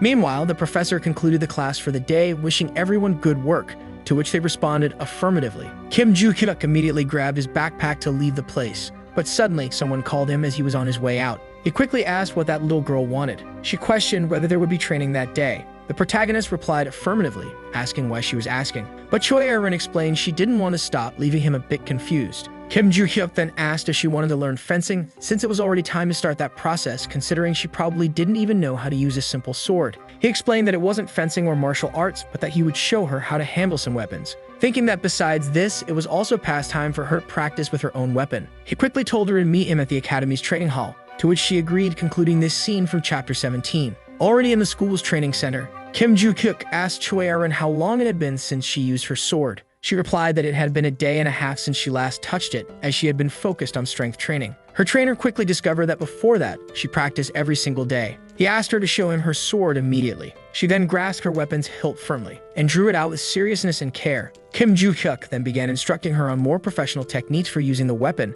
leaving her a bit confused about the position of her ring and pinky fingers. But when she finally got the positioning of her hands and wrists right, something magical happened. She didn't understand what was going on at the moment, but it was the mana from her sword manifesting beautifully. Choi Erin thought she hadn't even infused magic into it. It felt more secure and stable than before, even when held with both hands. Kim Joo-hyuk then asked her to attack him with all her strength. She responded affirmatively without hesitation. He quickly began drawing his sword firmly, and then brandished it, facing his weak little student. She warned him she was about to begin her attacks. She immediately started running toward her opponent, the professor. In doing so, she began noticing something strange about her foot speed. Kim Joo-hyuk easily defended her blow without any effort. He commented that the little girl had gotten much faster, but there was a caveat. He quickly instructed her not to use too much unnecessary magic on her feet. She responded with affirmation and understanding. Once again, she prepared her beautiful sword to restart her attacks, while firmly planting her feet on the ground with all her focus. Finally, she darted toward her professor, delivering a quick and well-planned strike. Kim Joo-hyuk immediately commented that her charge had been very good, but there was a catch when she stopped. She needed to rotate her body a bit more. Choi Erin said she understood those instructions for improving her strikes. Kim Joo-hyuk quickly asked her to attack him without mercy again. She replied with an unhesitant okay. She quickly began implementing her battle strategies, trying to land several strikes on Kim Joo-hyuk's chest. Her attacks were so fast that the sword left trails of light in the air. The protagonist tirelessly tried to dodge those blows, successfully doing so as her sword only hit the ground. The two stared at each other briefly after that. Choi Erin thought everything was going as expected, while she bravely faced her opponent, trying to strike him mercilessly, with no intent to give up. She was much stronger now thanks to Kim Joo-hyuk's impressive and useful training, who faced her bravely with a calm and serene demeanor amidst the battle. The duel was so intense that their swords clashed mid-fight, ending this tense and productive chapter. The sun was already setting over the Grand School of Valhalla. The scene then shifted to the training room in the area where Choi Erin and Kim Joo-hyuk were still training hard. The little girl was already very tired, her breathing heavy. Her trainer then announced that an hour had passed, deciding to end the training for the day, to which she agreed affirmatively. The girl in the pink outfit soon sat down, breathing heavily and visibly exhausted from the battle. She watched her trainer sheath his sword. She thought that his weapon handling was sharper than ever and couldn't even be compared to his skills during the opening ceremony. However, there was still one major issue. She hadn't even managed to match Kim Joo-hyuk, even though she had clearly asked him to teach her the sword technique. She quickly called out to Kim Joo-hyuk after processing all of this. She asked him to duel her again at the next suitable opportunity. This left him slightly confused by her unexpected request. He thought it was definitely useful to duel with Choi Erin, in addition to being fun to teach her, as she was very talented and hardworking. He had sensed her familiarity with the sword technique during the entrance ceremony, even though she was out of breath, unlike him. In any case, thanks to her familiarity with the weapon style, she could help him regain his sense of technique. If it had been 300 years ago, she would have easily been his disciple. Choi Erin asked again if they would duel one more time. Kim Joo-hyuk thought for a moment and decided to tease her, saying he didn't want to at all. Choi Erin simply agreed, leaving her trainer a bit disappointed that she gave up so easily. She explained that it was because he was completely right. She thought that if she followed Kim Joo-hyuk's advice to the letter, she would definitely become much stronger. Slightly disappointed by her remark about him being correct, he replied that it was fine and that training was over for the day. Choi Erin said she would see him next time, and he responded affirmatively, ending these scenes of the chapter. Now we are at the Grand Valhalla Stadium. It was Yoo So-yeon's first time there since the opening ceremony. Oh Si-hyuk thought about the number of first-year students present, as he hadn't expected so many people. Choi Erin simply observed everything silently and quietly, saying absolutely nothing. Kim Joo-hyuk wondered why everyone was gathered there in that place. Grace replied, saying that the teacher had told him about this 2 weeks ago, leaving him quite confused as it had been so long ago. Suddenly, the head instructor called for attention as he was about to explain Valhalla's midterm exams. The first practical evaluation was a dungeon raid. All students would form groups to enter an artificial location, which was already being constructed right in front of them. While all the students were gathered, the senior instructor announced that they were free to choose groups of up to 8 members. The evaluation would be based solely on the level of contribution during the dungeon raid. And there was also a very important elimination criterion. If the allocated time ran out, everything would end immediately. The senior instructor also made it clear that the dungeon difficulty level was F+. He then gave the order to start the exam immediately. The timer began counting down right away, and murmurs, along with the desperation to form teams, quickly spread among the Valhalla students. The teacher and senior instructor agreed on the students' eagerness, but there was a catch to all this. Yoo So-yeon remarked that the dealer in her team wasn't good enough and looked for someone else, even though the boy claimed he could handle it without any issues. She thought she didn't need to choose someone better than herself, as 5 hours was enough time for 8 people in a dungeon of such a low level. Because what mattered was contribution, and a team of 6 members could combine good skills and great talents. She quickly gave the command to start while also considering how difficult it would be to stand out in the task. The senior instructor thought everything was as expected, as a 5th-generation child understood the exam's objective, while the rest of the students didn't. They would usually enter with a group of 20 people, or typically with teams of 8 members. And if a team wasn't well balanced, conflicts would occur, making these 3 outcomes plausible. After considering this, the instructor told the teacher that in 30 minutes the students would enter the dungeon, requiring readiness for the evaluation, to which the teacher affirmed. Meanwhile, Kim Joo-hyuk stood still amid it all, wondering if the students who had already entered were being evaluated. He was a bit confused and lost about everything happening in the place. Choi Erin was also there alone, quiet and shy. Kim Joo-hyuk quickly realized that she hadn't entered the dungeon yet. He immediately asked her what she was planning to do, since everyone else was already prepared and inside the dangerous location. Choi Erin promptly replied that she would do whatever Kim Joo-hyuk told her to do, leaving him slightly confused after hearing this. He thinks about when it come over the girl, as she had been trying to follow his words like a sword since the last training session. Soon, Kim Joo-hyuk says you will enter completely alone. She responds that she will also enter without a companion, but he doesn't care much, as everything seemed quite easy in his eyes. He then leaves, leaving her alone. She remains silent and unresponsive after all that. Some boys comment about Choi Eun being alone and without a group. One of them decides to approach her, looking to start a conversation. He tries to convince her to join his group with a sweet and kind invitation, but she apologizes and says she will enter alone, rejecting everything. The boy tries to stop her,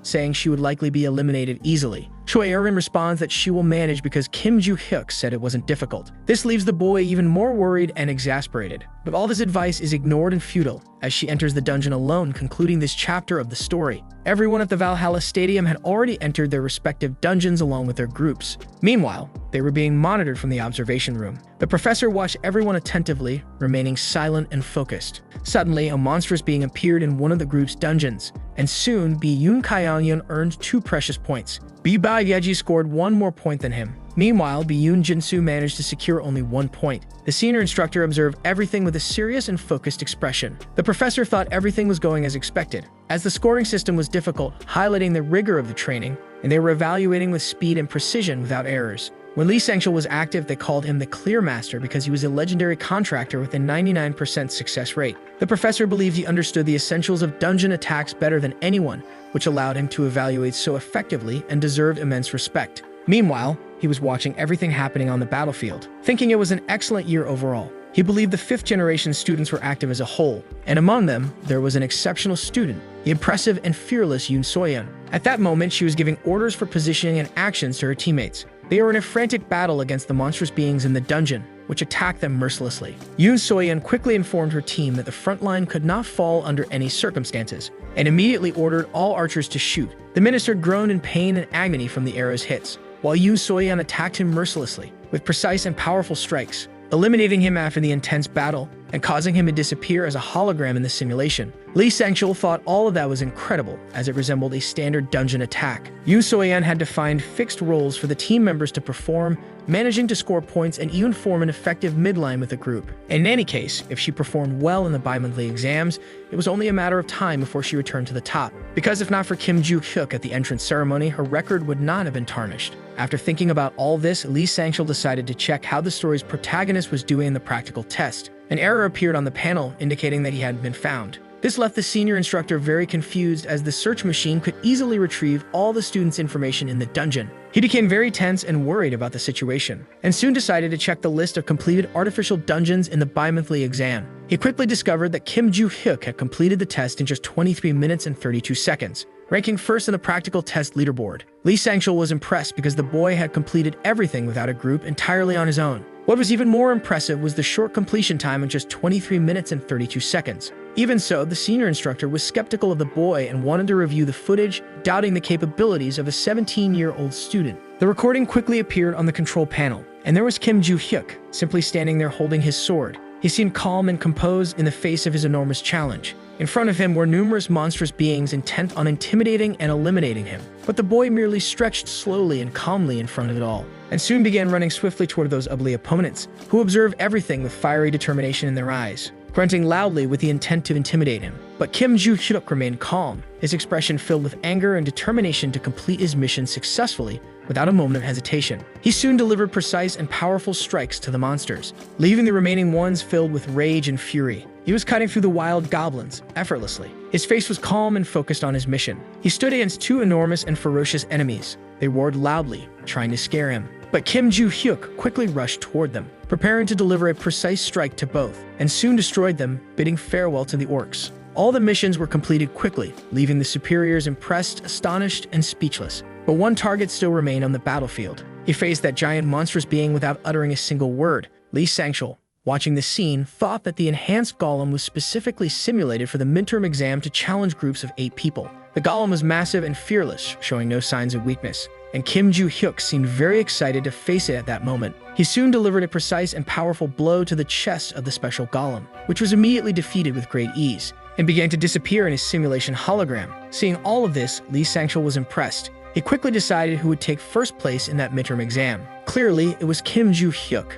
thus concluding this chapter of the story. A group was already leaving the dungeon, extremely weakened and worn out from all the battles they had faced. Another team exited more animatedly, with happy and victorious expressions. Yusoyeon wore a sour expression, clearly in a bad mood. That blonde boy also had an angry look on his face, and Choi Aaron stood there silently, observing everything. Kim Joo-hyuk was also present at the scene as the midterm exams concluded. The narrative then shifted to the teacher's lounge away from the Valhalla Stadium. The teacher was attentively observing the students' ranking table for the midterm exams. He made a face of total shock and surprise at what he saw on the tablet. He quickly approached and informed Lee Sang-shul that the results had been officially published. He explained that the results were unexpected, as Kim Joo-hyuk had ended up in first place on the ranking. This was met with the response that those results were indeed very surprising. Lee Sang-shul had expected the boy to take first place, but completing the dungeon alone and unscathed was utterly impressive. If he matured and entered the industry, South Korea could regain its title as the #1 in the world. The teacher then discovered that this award was given to the strongest professional in the world. Lee Sang-shul expressed his enthusiasm and amazement, stating that it had been a long time since so many geniuses had appeared. He also mentioned there would be a surprise in this exam according to the teacher. It was definitely the cute girl Choi Aaron. Kim Joo-hyuk's time was unbelievable, but they hadn't expected her to secure second place instead of Yoo Soyeon. Lee Sang-shul didn't know what had happened, but Choi Aaron had decided to challenge the dungeon alone, just like the protagonist of the story, and she had taken very little time to finish it, despite coming out injured, successfully completing the dungeon. The senior instructor knew she was a quiet and hardworking type, but never thought she'd be the kind of person capable of finishing such a challenge on her own. If the exam had focused solely on teamwork, Yoo Soyeon would have undoubtedly had the highest score, but Kim Joo-hyuk and Choi Aaron received better scores. However, even with these results, Lee Sang-shul would never recommend this path for students. Both agreed that this wasn't something ordinary trainees could accomplish. The teacher couldn't stop thinking about Choi Aaron. He had met her when he was an executive in a guild, during which she had a weak aura, and how she decided to face the dungeon alone remained a mystery. The teacher suspected the reason for this was Kim Joo-hyuk, but he couldn't believe what he was thinking. So he decided to put those thoughts aside to prepare the students' grades.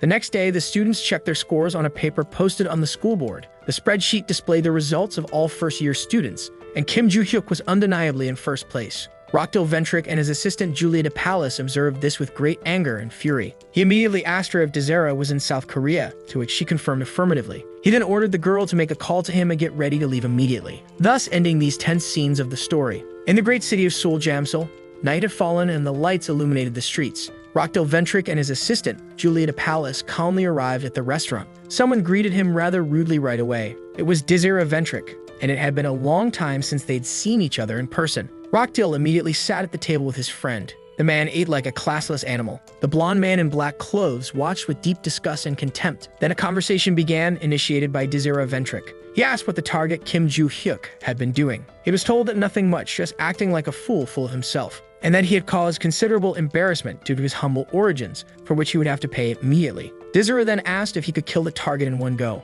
Rockdale replied that the decision was entirely in his hands. The brute then said he needed to prepare the council properly, leaving the preppy man confused by the statement. He immediately pointed his finger at someone. He was pointing at Julia de Palace because, thanks to her, there had been a significant conflict with that family. Dronzer wasn't sure if it was due to the number of people in the group, but he had already killed some because rumors had spread far. But the people in Valhalla were different, as their feats weren't impacted by causing chaos there. Rockdale understood everything from his friend's words. He promised to do his best to organize a scenario so that he wouldn't have to worry. The deal was sealed, and Dronzer also demanded a good reward for the mission. Thus concluded this part of the story. A week later, Brace, talking to Kim Joo-hyuk, discovered that he was filing a request to leave the school again. Brace was a bit confused, but the protagonist explained that he had permission to leave the school once more. If he performed well in one of the exams, he would receive another opportunity to leave, according to Brace. Kim Joo-hyuk confirmed this, not wanting to miss the chance to check his grades. The man in glasses asked where the protagonist was going, ending this scene of the story. The setting shifted to the province of Suwon. Kim Joo-hyuk was already heading toward his goal,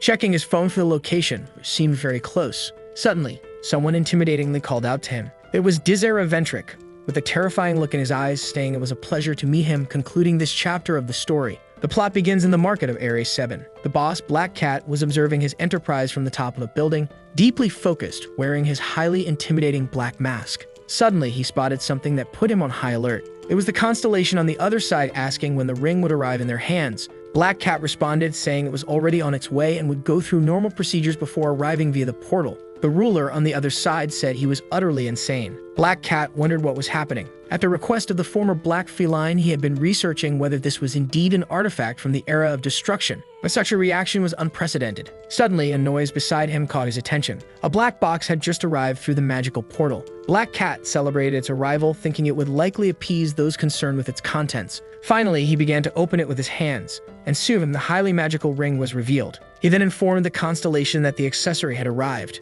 but there was no response, leaving him puzzled. A message soon appeared saying they were present. It began repeating uncontrollably, ending this scene of the chapter. In another part of the story, back in the province of Suwon, Kim Joo-hyuk asked the man who he was. The bothersome man mocked him, saying he didn't need to know such information. Kim Joo-hyuk presumed the man wanted something from him. He was entirely correct, as there was no other reason for them to meet in such a remote, massive mountain. The protagonist asked if the man's intention was to eliminate him. He received an immediate and affirmative response. The man explained that it wasn't just his good intuition. Anyone could tell the boy's intentions simply by observing him. Kim Joo-hyuk had figured it out a few days earlier. Dronzer Eventric lost his composure upon hearing those words, stating that for someone ranked first in Valhalla, the protagonist seemed foolish and petty. He then charged toward him, demanding not to be disappointed. He prepared an extremely powerful and potent attack, but impressively, Kim Joo-hyuk dodged the punch effortlessly, making his opponent crash into a tree nearby. The cocky guy even groaned in pain afterward. His hand had literally split the strong wood of the tree in half, making it fall to the ground immediately. Dronzer Eventric remarked that Kim Joo-hyuk was lucky to have dodged the punch, as otherwise he'd already be dead.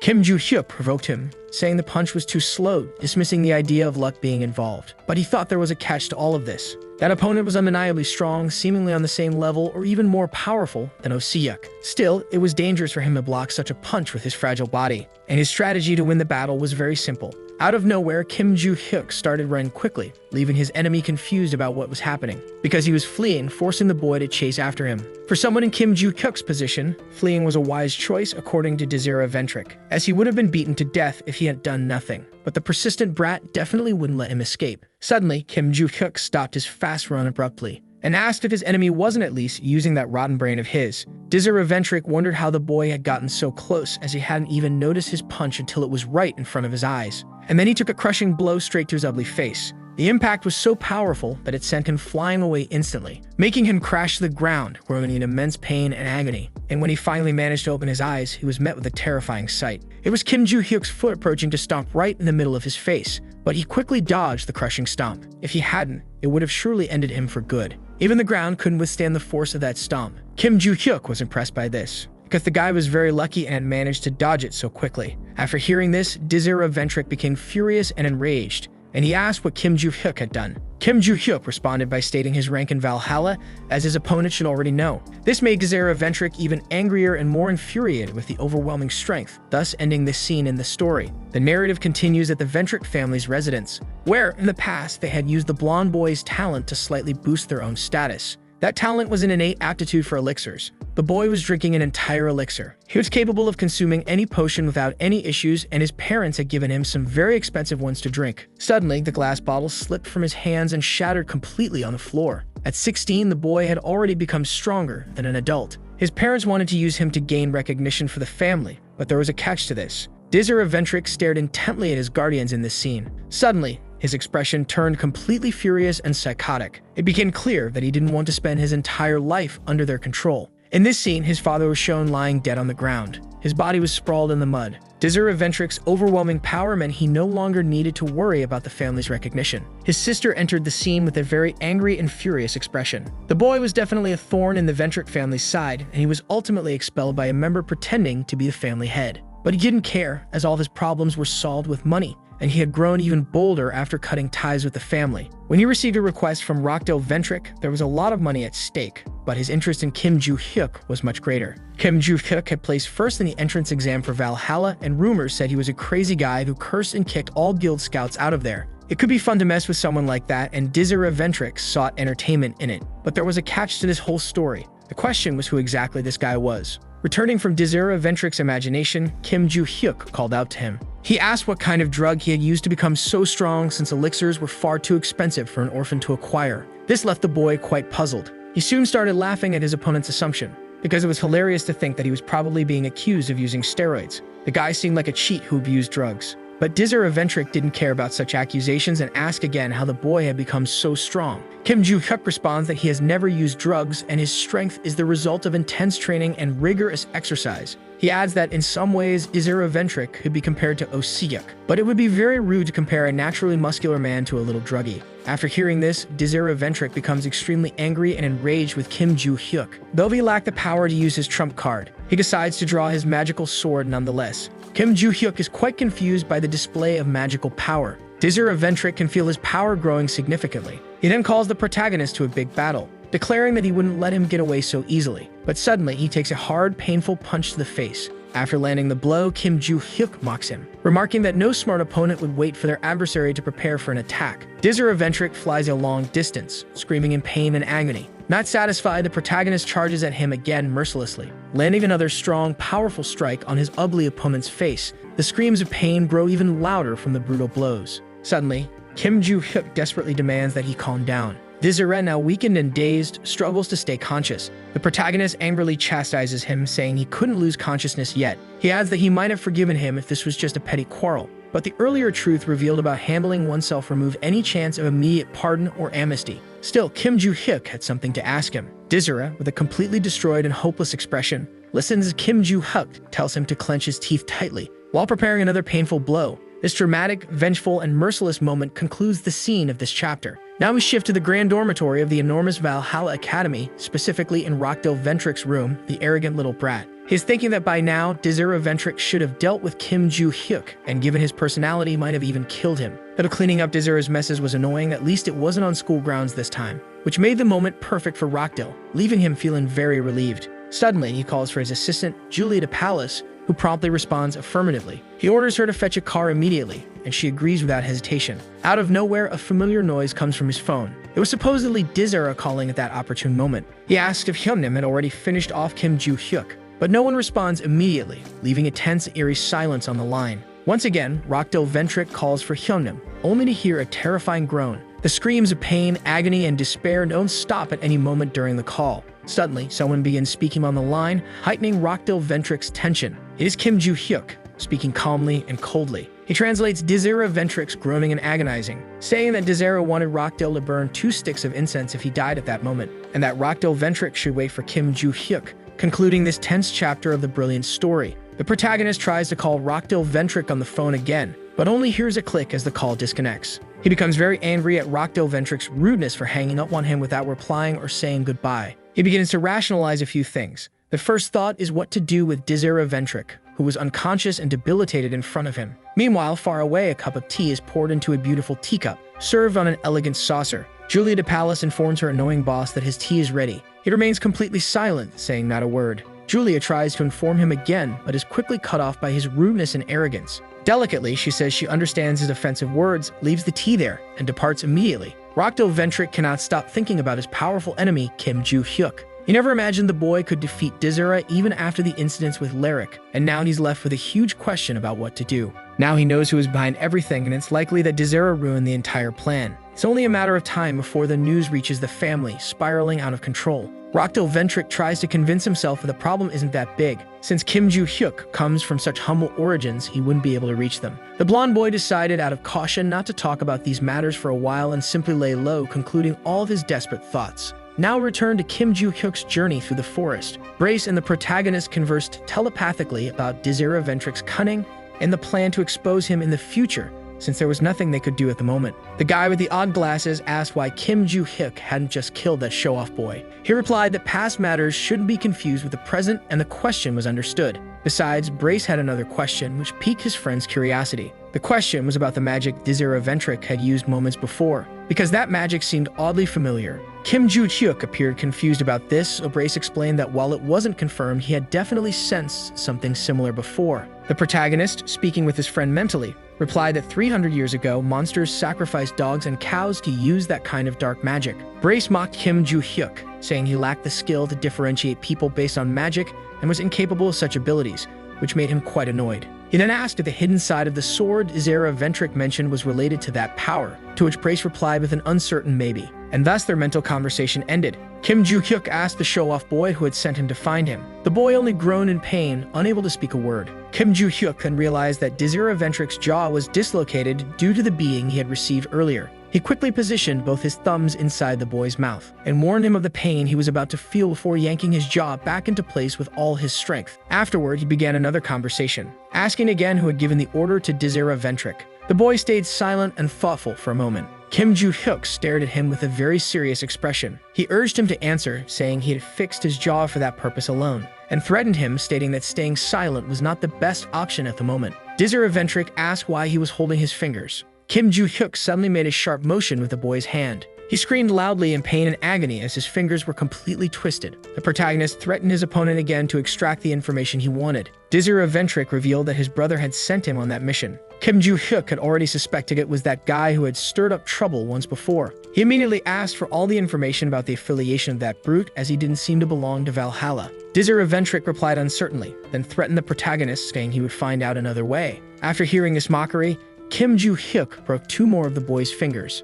He then revealed that Dizera was from the first species and worked as a mercenary, handling various assignments. Kim Joo-hyuk had heard of such a group before and mocked him, saying the boy was just a bully who got paid for his deeds. Dizera replied that Kim Joo-hyuk saw everyone as trash and was just a lucky guy. He then revealed that the constellation revered by the first species was the hidden side of the sword, and that he also had a contract with it. Naturally, he added that if he had had 30 more seconds to charge his magic, the outcome of the fight would have been entirely different. Kim Joo-hyuk told Dizera he talked too much, and that he would have let him go if he had just shut up and named the person who sent him without stalling. Once again, he shoved his thumbs into the boy's mouth and told him he looked much better silent, while dislocating the boy's jaw again, thus ending this tense scene of the chapter. Many messages appeared on Kim Joo-hyuk's phone. As expected, everyone agreed that those guys were a malicious group. Still, the protagonist was upset because he couldn't find the notes, and Rockdale Ventric continued to make him look suspicious. He thought about how to ruin that show-off brat's life, concluding that at this time he should use more modern methods. First, he had recorded all of Dizera's confessions, and he needed to quickly find a place to post all that. Suddenly, Kim Joo-hyuk made a phone call. It was to his teacher, who was quite surprised by it. She thought the boy had finally agreed to be her personal assistant. But that wasn't the reason for his call. He wanted to know if she happened to know any renowned and well-known journalists, thus concluding this tense chapter. News quickly spread about the attempted assassination by the Ventric family targeting a Valhalla student. Numerous reports highlighted the shocking and surprising case. Some people clarified and summarized the chaos that had occurred in internet posts. Consequently, Kim Joo-hyuk's name was revealed on social media, directly linked to the case. He felt pleased with this modern war. Brace praised his adaptation to contemporary culture, to which Kim Joo-hyuk replied that it was all the result of suffering and effort, reading forums and watching the news. Thanks to all of that, Kim Joo-hyuk had been able to become who he was now, fully understanding everything. However, there was a catch in all of this that Barchi didn't quite grasp. Kim Joo-hyuk explained that his goal was to ruin only Rockdale Ventric, but the news had ended up affecting the entire family. Nevertheless, the journalist recommended by his teacher seemed to be quite famous, causing the story to explode dramatically. By then, a podium for the Ventric family's statement had already been set up. The group's leader was preparing to speak. She was under heavy pressure, with many photos being taken by paparazzi. First, she expressed her sincere apologies to the attacked student and Valhalla Academy. She then gave the official position of the Ventric family regarding the incident.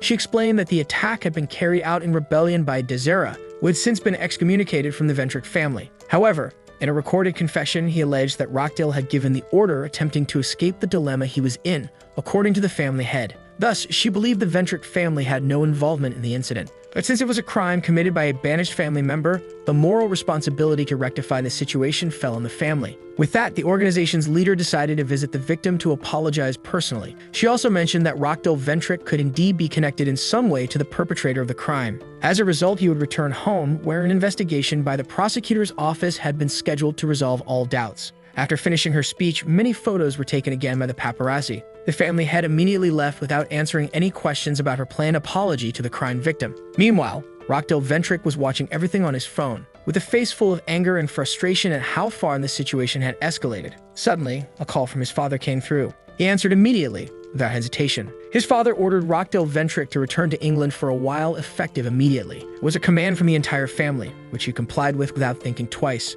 After hanging up, he was furious and enraged, cursing everything and everyone, leaving his maid, Julia de Palace, utterly frightened, concluding this shocking scene. Meanwhile, Dizera was being pressured to reveal who was behind everything. He insisted that the Ventric family was correct, as he alone was behind the crime. Kim Joo-hyuk was quite impressed because the boy was swallowing his pride. Dizera despised the Ventric family. The protagonist was left wondering who might apologize to him personally, as the entire situation had already become uncomfortable. Suddenly, he became quite alert to something. He was already near the faculty office. He thought the class might have ended early, uncertain about whom to ask for a favor, concluding these scenes. Now he moved to the Valhalla Cafe. The gray-haired teacher was in a very good mood, but Kim Joo-hyuk replied to her with another no. He already knew she would ask him to be her assistant. It was obvious. She then asked why he had called her, as she was a very busy and overworked person. She was utterly stunned, thinking it might have been a romantic meeting, only to be immediately scolded by Kim Joo-hyuk. She pondered over his words, as they were far from respectful. He replied that they had spoken this way for some time, to which she agreed.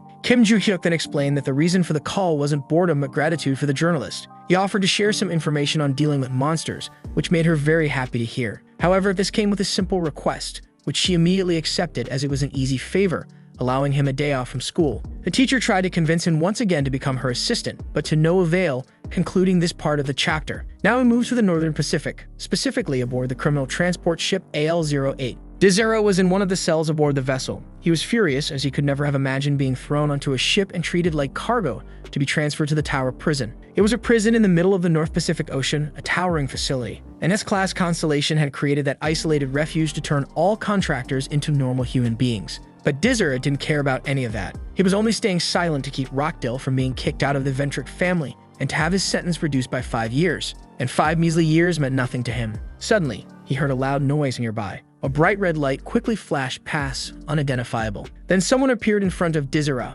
concluding the chapter. The person who had appeared in the previous chapter was Kyuk. He immediately stabbed Dronzer in the stomach with a dagger and stood there staring at him, firmly holding the blade in his right hand. Kyuk wished for Dronzer's death, saying the first species didn't need someone like him. Dronzer groaned in pain from the knife wound in his abdomen, and soon collapsed face first onto the ground, unable to endure it. Kyuk watched him lying there with no intention of helping, then delivered another fatal blow, clearly sealing Dronzer's death and ending these dramatic scenes of the chapter. Now we are at the Grand Ventric family mansion. The leader of the group was visibly angry and furious over the recent events. She glared at Rockdale Ventric and his father, Eden Ventric. First, she called out to the show-off boy by name. He responded affirmatively without hesitation. She asked him what he was going to do, leaving him quite confused. Immediately, he responded with a sincere apology. But she thought it was far too little considering the gravity of the problem, and because such apologies wouldn't fix anything at all. The leader then ordered Rockdale Ventric to explain in detail why he had committed such a malicious act, to which he responded without hesitation, concluding that part of the conversation. After the explanation, she stared at him. She understood that he wanted to deal with Kim Joo-hyuk and was right about it. But she was very angry about the whole situation, because the explanation she was receiving was shallow and petty. Rockdale acted alone because he believed Kim Joo-hyuk had insulted the Ventric family, but in truth, it was his own pride according to the leader. And as a result, he had dragged the family's name through the mud. The leader was undecided on the punishment she would give the show-off boy, and he became desperate, unsure of what to do. He quickly said he would do anything to restore the fallen honor of the Ventric family, but the leader didn't understand what he was saying at that moment, because the only plausible way to restore the Ventric family's honor was by expelling him. The boy's father contested this possibility, arguing that such a punishment was far too severe. Then she asked Eden Ventric if he wanted to be expelled in place of the boy, leaving him somewhat nervous, silent, and unsure of what to say. Meanwhile, the leader thought she would rather see the boy dead or expelled immediately. But that would make it evident that Rockdale Ventric was guilty of ordering Dronzer to carry out the assassination attempt. She prepared to address the boy. She called him by name, and he immediately responded affirmatively, kneeling before her. Then she said she wouldn't expel him for now, ordering him to return to Valhalla quietly. And after his encounter with Kim Joo-hyuk, she would reconsider the matter. After hearing this, Rockdale Ventric thanked her sincerely. She also ordered Eden to keep a close watch on his mediocre son, as his position would depend on the boy's behavior, to which he agreed. Then she told everyone to leave immediately, and they obeyed without question. The two left, walking with serious and angry expressions. Eden Ventric then ordered his son to remain silent from now on and avoid acting recklessly. But it seemed his father hadn't understood what the family leader had said. The truth was that Rockdale Ventric would be expelled sooner or later, and with the media keeping a close watch, no action could be taken immediately. But once things calmed down, he would release that revelation, leaving everyone stunned. However, something had to be done before that, considering there was no one left to interfere. And Rockdale Ventric also stated that his father should assist with the plan. Eden simply asked his son to proceed carefully, to which he agreed, thus concluding these dramatic scenes of the 10th chapter.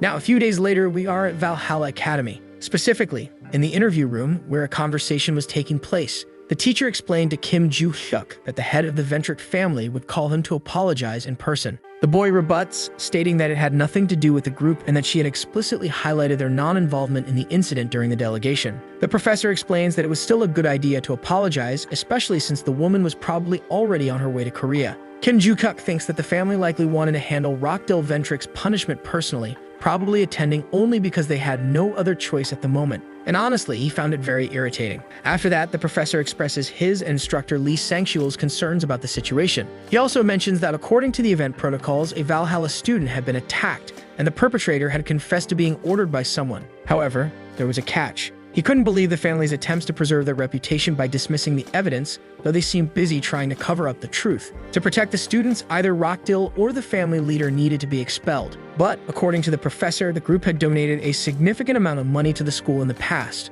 He couldn't believe that Valhalla's funds came solely from donations, so the school would likely turn a blind eye if they paid well. Kim Joo-hyuk understood everything his professor said and affirmed that he would have a conversation with the family head. The professor was stunned by something at that moment. It was the boy's reaction and had been very composed. Kim Joo-hyuk replied that he had always been like that. Suddenly, there was a knock at the door. The professor informed him that the family head had arrived and that he would let her in. He then left, wishing them a good conversation. He quickly opened the door for the woman, bowing to her at the first visual contact and welcoming her with a sincere greeting, which she returned with gratitude. She entered the room slowly, meeting Kim Joo-hyuk. Adelia Ventrick introduced herself and greeted the boy. He greeted her in return, concluding this chapter. The chapter begins with Adelia Ventrick sitting across from Kim Joo-hyuk. The two stare at each other for a brief moment without saying a word. Then she began discussing the incident with Dronzer, immediately offering a deep and sincere apology. Kim Joo-hyuk retorted that since Dronzer was being expelled, everything was fine so far. She responded that she had heard rumors about Rockdill Ventrick also causing trouble for him, to which he replied it had only happened once and was in the past. As she pointed out that Rockdill Ventrick had nothing to do with the incident,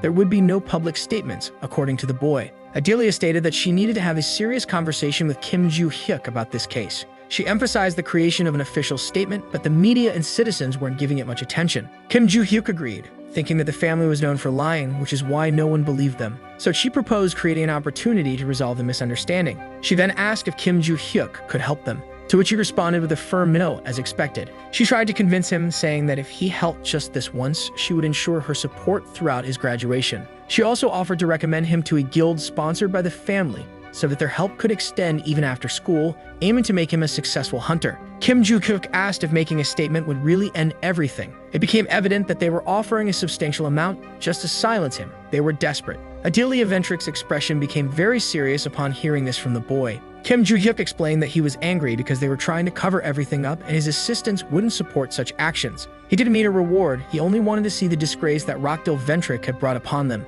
The woman became furious and insulted him upon hearing this. She transformed, revealing her anger at being spoken to as if she were an ordinary person. Kim Joo-hyuk mocked her, saying she was showing her true self because she couldn't hold back anymore. She replied that she had come to make things easier for him, but in return, she only received arrogance. At that moment, she wished to kill him. She had wanted to be generous, but the boy was throwing it all away. Kim Joo-hyuk provoked her, telling her to try attacking him, making her even more furious and enraged. He commented on her public statement in which she claimed the family had nothing to do with the case, trying to uphold that lie with money while now wanting to kill him. Once again, he doubted her abilities, making her even angrier. He stated that she couldn't kill him anyway, adding fuel to the fire and further provoking her rage. Adelia Ventrick transformed back to her normal appearance and immediately invited Kim Joo-hyuk to talk, saying she would make him regret everything he had just said. He thought she couldn't do anything in the end and was just talking nonsense. Race then intervened, saying Kim Joo-hyuk didn't need to go that far. The two quickly began a mental conversation.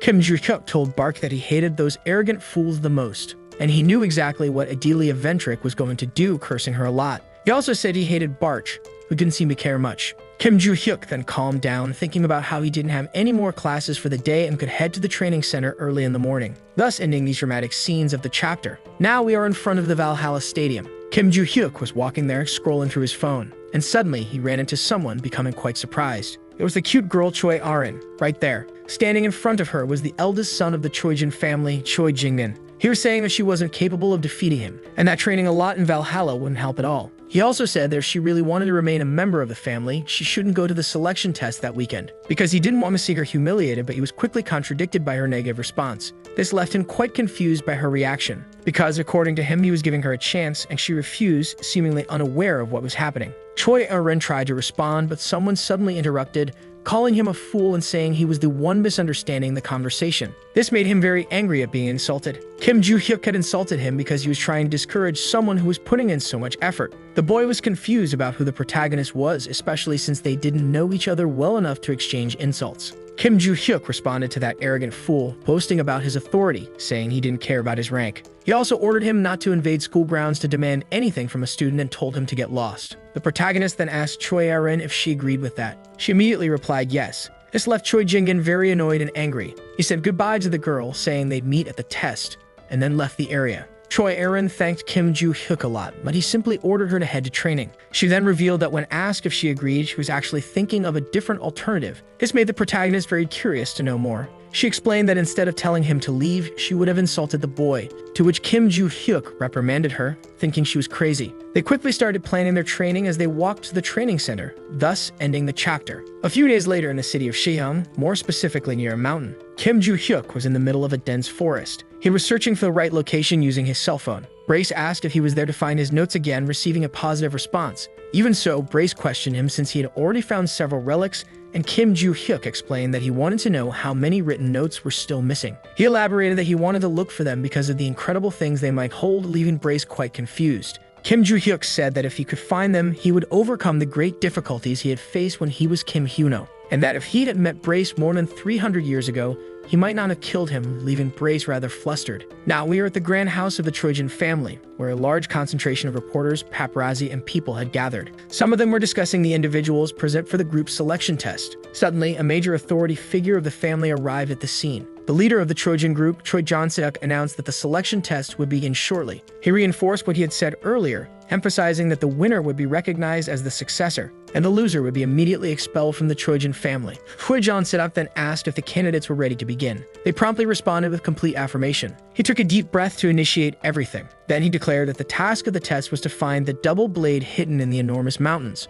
Whoever managed to find and bring back the object would be definitively recognized as the winner of the selection test. It did not matter how they found it. He then gave the order for the battle to commence. Choi Erin's opponent celebrated, running ahead as it was not an urgent test. His plan was to let her find the blade and then steal it, ending everything. The boy clearly intended to snatch the double weapon from the girl. With this overly elaborate plan, we conclude the scenes of this chapter. Now we return to the past with Choi Jingin bidding farewell to Choi Erin. He walked away after Kim Joo-hyuk metaphorically kicked him out. Suddenly, at that moment, his cell phone rang loudly in his pocket. He quickly answered, immediately identifying himself. A man on the other end of the line promptly asked what had happened to the double blade. Choi Jingin explained that he would need to take the selection test, making the process more difficult and time-consuming. The man became slightly annoyed with the boy as it was the second time he had mentioned such a test. Choi Jingin, knowing he was late, immediately apologized. He asked if by some means he managed to obtain the double blade, would the man keep his promise. He was immediately reassured with a firm affirmation since such an agreement had been made in front of a constellation and was destined to be fulfilled. For this reason, the man instructed the boy to focus solely on the target, to which he received confirmation.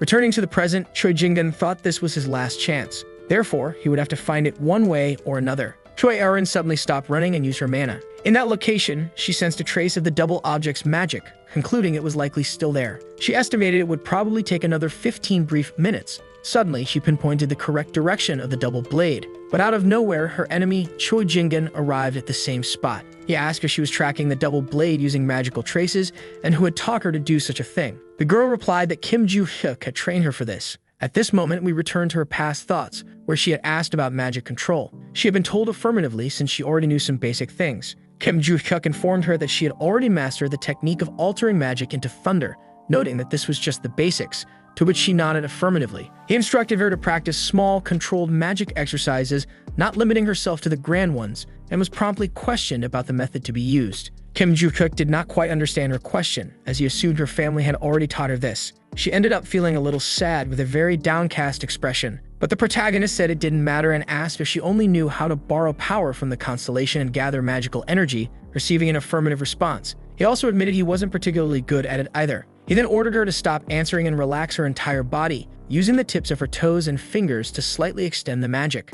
She was supposed to slowly spread it as if she were directing the mana to every strand of hair. In that state, Choi Erin had to try to sense the magic in the air according to Kim Joo-hyuk. She immediately focused on it without hesitating at all. Suddenly, her vision changed completely, revealing many unexpected things. She immediately widened her eyes in fear. Choi Erin took a deep breath as Kim Joo-hyuk asked if she had already felt it. The cute little girl answered affirmatively, explaining that she had seen the form of magic surrounding him. He replied that this was how magic felt, even when it was weak and didn't leave the body, as it could be controlled with precise mana usage. Kim Joo-hyuk advised the girl to use more of it, as it would make it easier to sense the magic residues in the ground and air, to which she agreed. He explained that if the magic's appearance was like his, Choi Erin would be able to identify the magical traces from each object. And if she trained more, she would be able to see the silhouette clearly. But he couldn't teach her beyond that. she would have to train alone. Upon hearing everything her trainer said, the girl responded with full agreement. Now we return to the present, where she was searching for the double-edged object. Choi Jin-gun asked her who Kim Joo-hyuk was, but soon remembered. He called him shameless and stupid, amazed by such talent. Choi Erin immediately gritted her teeth in rage after hearing that. She said that Kim Joo-hyuk was stronger than this brat and asked what he was doing there. Choi Jin-gun mocked her after hearing all that. He then began to unsheath his magical sword. He explained that his presence was for that reason, engaging in a sword battle with Choi Erin. Suddenly, he felt something very unusual. The little girl, who seemed so frail, was pushing him back effortlessly. He quickly withdrew his sword from the difficult battle. Then he took a deep breath, quite impressed with everything. He wondered when the little girl had become so strong, ending this dramatic chapter. In this chapter, we begin with Kim Joo-hyuk's search. He was using all his magic to find the lost object. He realized there was nothing there, lamenting because he had hidden so many and only one was in Valhalla. Suddenly, an incredibly bright light emerged from the ground. Kim Joo-hyuk celebrated because another note was there. He focused on going after it. It was already very close by. Out of nowhere, a kind of large explosion was seen, leaving him quite confused about what was happening in the area. Now we return to the battle between Choi Erin and Choi Jin-gun. The war was frenetic, with the two fighting tirelessly. Wielding their sharp swords, the little girl quickly prepared to deliver a powerful blow to her opponent. Without much hesitation, she struck with her sword with all her might at Choi Jin-gun. He flew far away and stopped, breathing heavily, visibly frightened. He mocked her, saying she was taking lessons on how to be a wild boar in Valhalla and was evidently physically stronger. Choi Erin told him to give up on the double-edged sword. He retorted, asking if she was crazy or out of her mind. He claimed that an illegitimate daughter like Choi Erin didn't deserve the double-edged object. Choi Erin focused as she watched the boy charge toward her. She gripped her sword firmly with all her strength. The boy quickly approached with an angry, furious expression, ready to attack her. She thought about quickly rotating her sword, executing that move. Then she slashed upward with a rapid rotation. While his sword was on the ground, she aimed to hit him squarely, executing all of it without hesitation with great success and mastery. Choi Jin-gun showed a lot of pain and agony on his face. He soon fell to the ground, sprawled and defeated, unable to react quickly. Choi Erin took a deep breath, greatly relieved by it all. She had thought she could land at least one hit on him, but never imagined it would be such a critical attack. She immediately focused on going after the double-edged sword. Suddenly, she heard a voice saying she hadn't won so easily, widening her eyes in fear. It was Choi Jin-gun standing up, fully recovered from the powerful and strong blow, filled with rage. He said he had mentioned something before. It was that the girl's blessing was a joke because she could never defeat him since he had a contract. Choi Jin-gun explained that Choi Erin had hit him while he was off guard, so he would give her credit for that. She asked about the magic surrounding the boy's sword as he seemed like a villain, wanting to make it very clear why that was the case. He then provoked her, saying she didn't need to know about it, and mocking her blatantly. Choi Erin immediately prepared a precise attack. The boy, without hesitation, charged at her quickly. The girl was surprised because he dodged her attack from an extremely short distance, and then landed a strong, precise blow on her body. She fell to the ground, groaning in pain with a defeated and tense expression. The boy quickly stood over her, asking if she really wouldn't get up, even recommending she stay down and not rise. She groaned in pain, noticing something strange on her small body. It was a large wound bleeding profusely. Choi Jin-gun mocked her, saying it would really be better to stay down and quiet to avoid death. She asked about the boy's contract and whether it was with some malicious and wicked constellation. The boy explained that as the leader of the Jinsa Guild, he had signed a contract with an A-level entity, but was now allied with the devotees, leaving the girl surprised. She had heard that name before. They were the third most dangerous evil group in the world. Choi Erin responded that she didn't understand the devotees' constellation contracts, asking if their membership benefits were better than enjoying life. The boy mocked her for questioning that, preparing to respond. He said they were incredible powers and commands along with the authorization to detach from the need to feel, leaving Choi Erin very confused and doubtful about what he had said. Choi Jin-gun explained that he had joined the Jinsa Guild at only 12 years old. He had been working for the family since childhood at an age when he only wanted to play, and he remained in the guild due to his father's oversight, not by choice. He also said that during his adolescence, filled with desires, he ended up meeting someone from the devotees. The man had encouraged him to join the group, saying he could fulfill all the desires of his heart. Choi Jin-gun felt that perhaps this man had already known his temperament, leaving the girl confused about that. He explained that his desire was to break fragile humans, but he couldn't just join them. He first had to fulfill the condition of obtaining the double sword relic. And if the girl had simply given up earlier, he would have received the double sword without significant trouble, and she wouldn't have had to start the second test. After hearing all this, Choi Erin felt somewhat confused about this test, as if she couldn't remember, leaving him astonished. He explained that 10 years ago, the eldest daughter of the Trojan family, Choi Ajin, had participated in the first selection test, leaving the girl perplexed by the revelation. She soon discovered that her older sister had disappeared while taking the evaluation. Choi Jin-gun said he hadn't been able to control his perplexing desires. revealing that before the search for the double sword, he had killed the girl in the mountains. But in the end, he failed to find the relic, ending up badly injured and failing miserably. Otherwise, he could have joined the devotees 10 years ago. In any case, the father had already found the daughter, secretly institutionalizing her, and Choi Jingin had left her there intending for her to disappear, but something had happened. Choi Arin became curious about where Choi Ajin was at that moment, only to be told that now was not the time to look for her, and that it was better to give up. The villain elaborated on the collapse of the little girl's mother, who always cried endlessly in despair. And the reason was that she saw her daughter's face in Choi Arin. Choi Jingin then concluded his revelations, returning to the main focus, the double sword. He then prepared to strike the girl, telling her to send a greeting to her deceased sister, and then unleashed a blow with all of his strength toward Choi Arin's head. But suddenly, a loud noise echoed in the same place. Choi Jingin was completely shocked and very surprised by this. Kim Joo-hyuk was right there, and had just defended Choi Arin from what would have been a completely fatal blow, concluding this tense and exciting chapter. Kim Joo-hyuk, acting heroically, asked what Choi Jingin was doing. He replied that it was a family matter and told him to mind his own problems. The protagonist said that group was completely insane, as he ended a strong blow on the guide, pointing a knife at his own little sister. The same boy flew far from there with an expression of intense pain. Choi Arin then tried to communicate with her heroic friend, calling out his name and demanding attention for a moment. She quickly asked what he was doing there. Kim Joo-hyuk thought he had only gone to that place to unearth his vault, as it was in that direction. Meanwhile, Choi Arin was trying to stop the blood flowing from her stomach with her hands. The protagonist widened his eyes upon noticing such a grave and deep wound. He finally answered her question, saying he had some matters to handle there,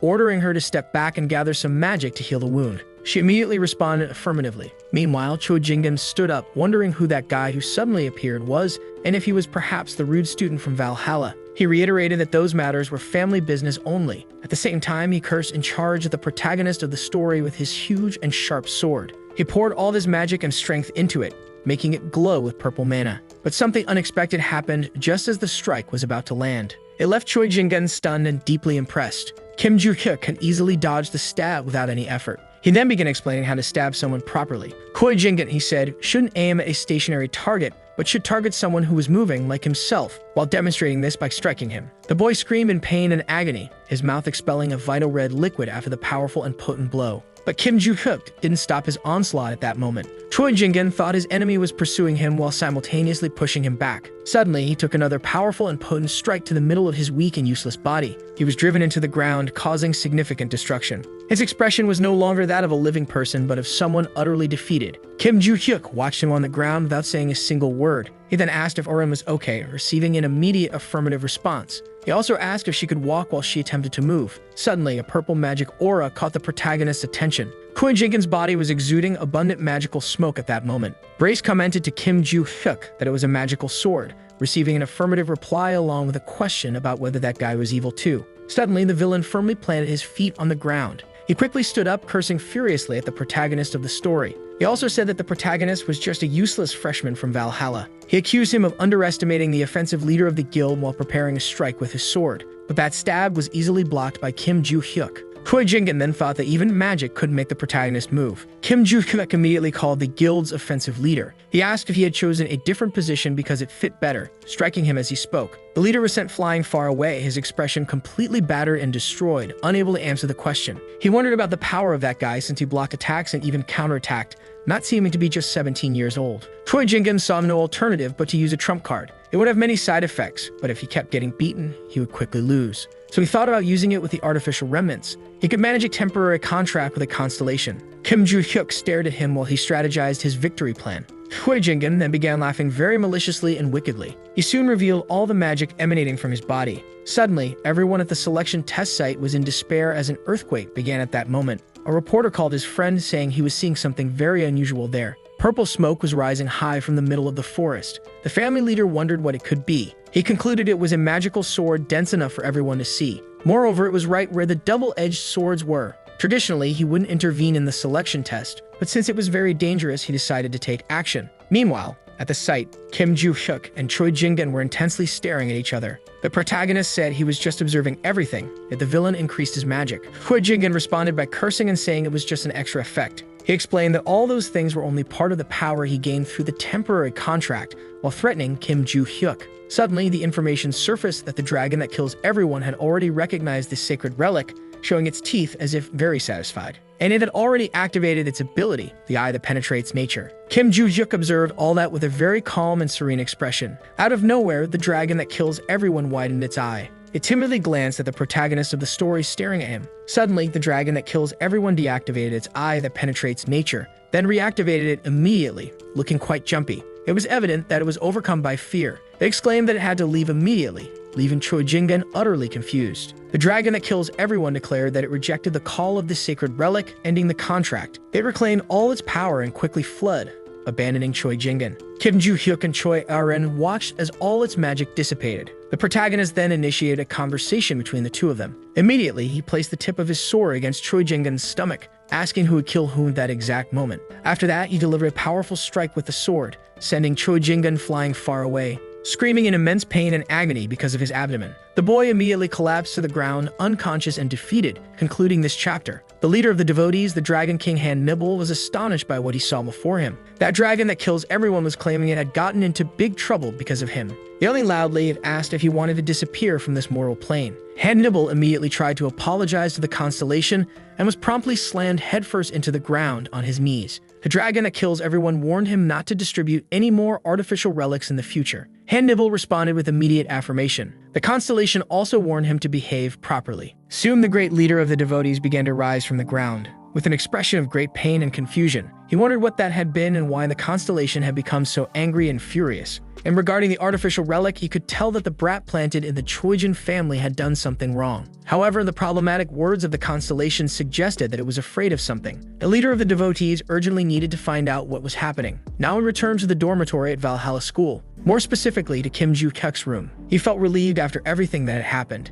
He quickly reached into his backpack to grab something, celebrating finally having obtained it. It was the impressive and rare divine arts. Bray seemed a bit confused about it, and Kim Joo-hyuk explained that it was the main reason he had been searching for the notes. He also mentioned that it was an extremely efficient breathing technique to increase magical power. Race immediately asked about the protagonist's old strategy, which Kim Joo-hyuk dismissed as something he used only when he was an insignificant being. Additionally, he explained that when he had found those divine arts 300 years ago, he couldn't change because they had already been ingrained in his body. When Kim Joo-hyuk fought Barchi, he ended up being defeated because of the horrible breathing technique, which drained his magical power. But now he could start anew with that new body. He decided to stop training his physical body for a while since he needed to learn the divine arts first. Brace then asked about the situation that had happened earlier, noting that Kim Joo-hyuk had left Choi Ah-rin alone with the unconscious villain. The protagonist explained that someone was approaching, so he left in a hurry, but everything would work out somehow. Now we rewind the story, returning to the battle. Choi Jingen was lying face down on the ground, unconscious.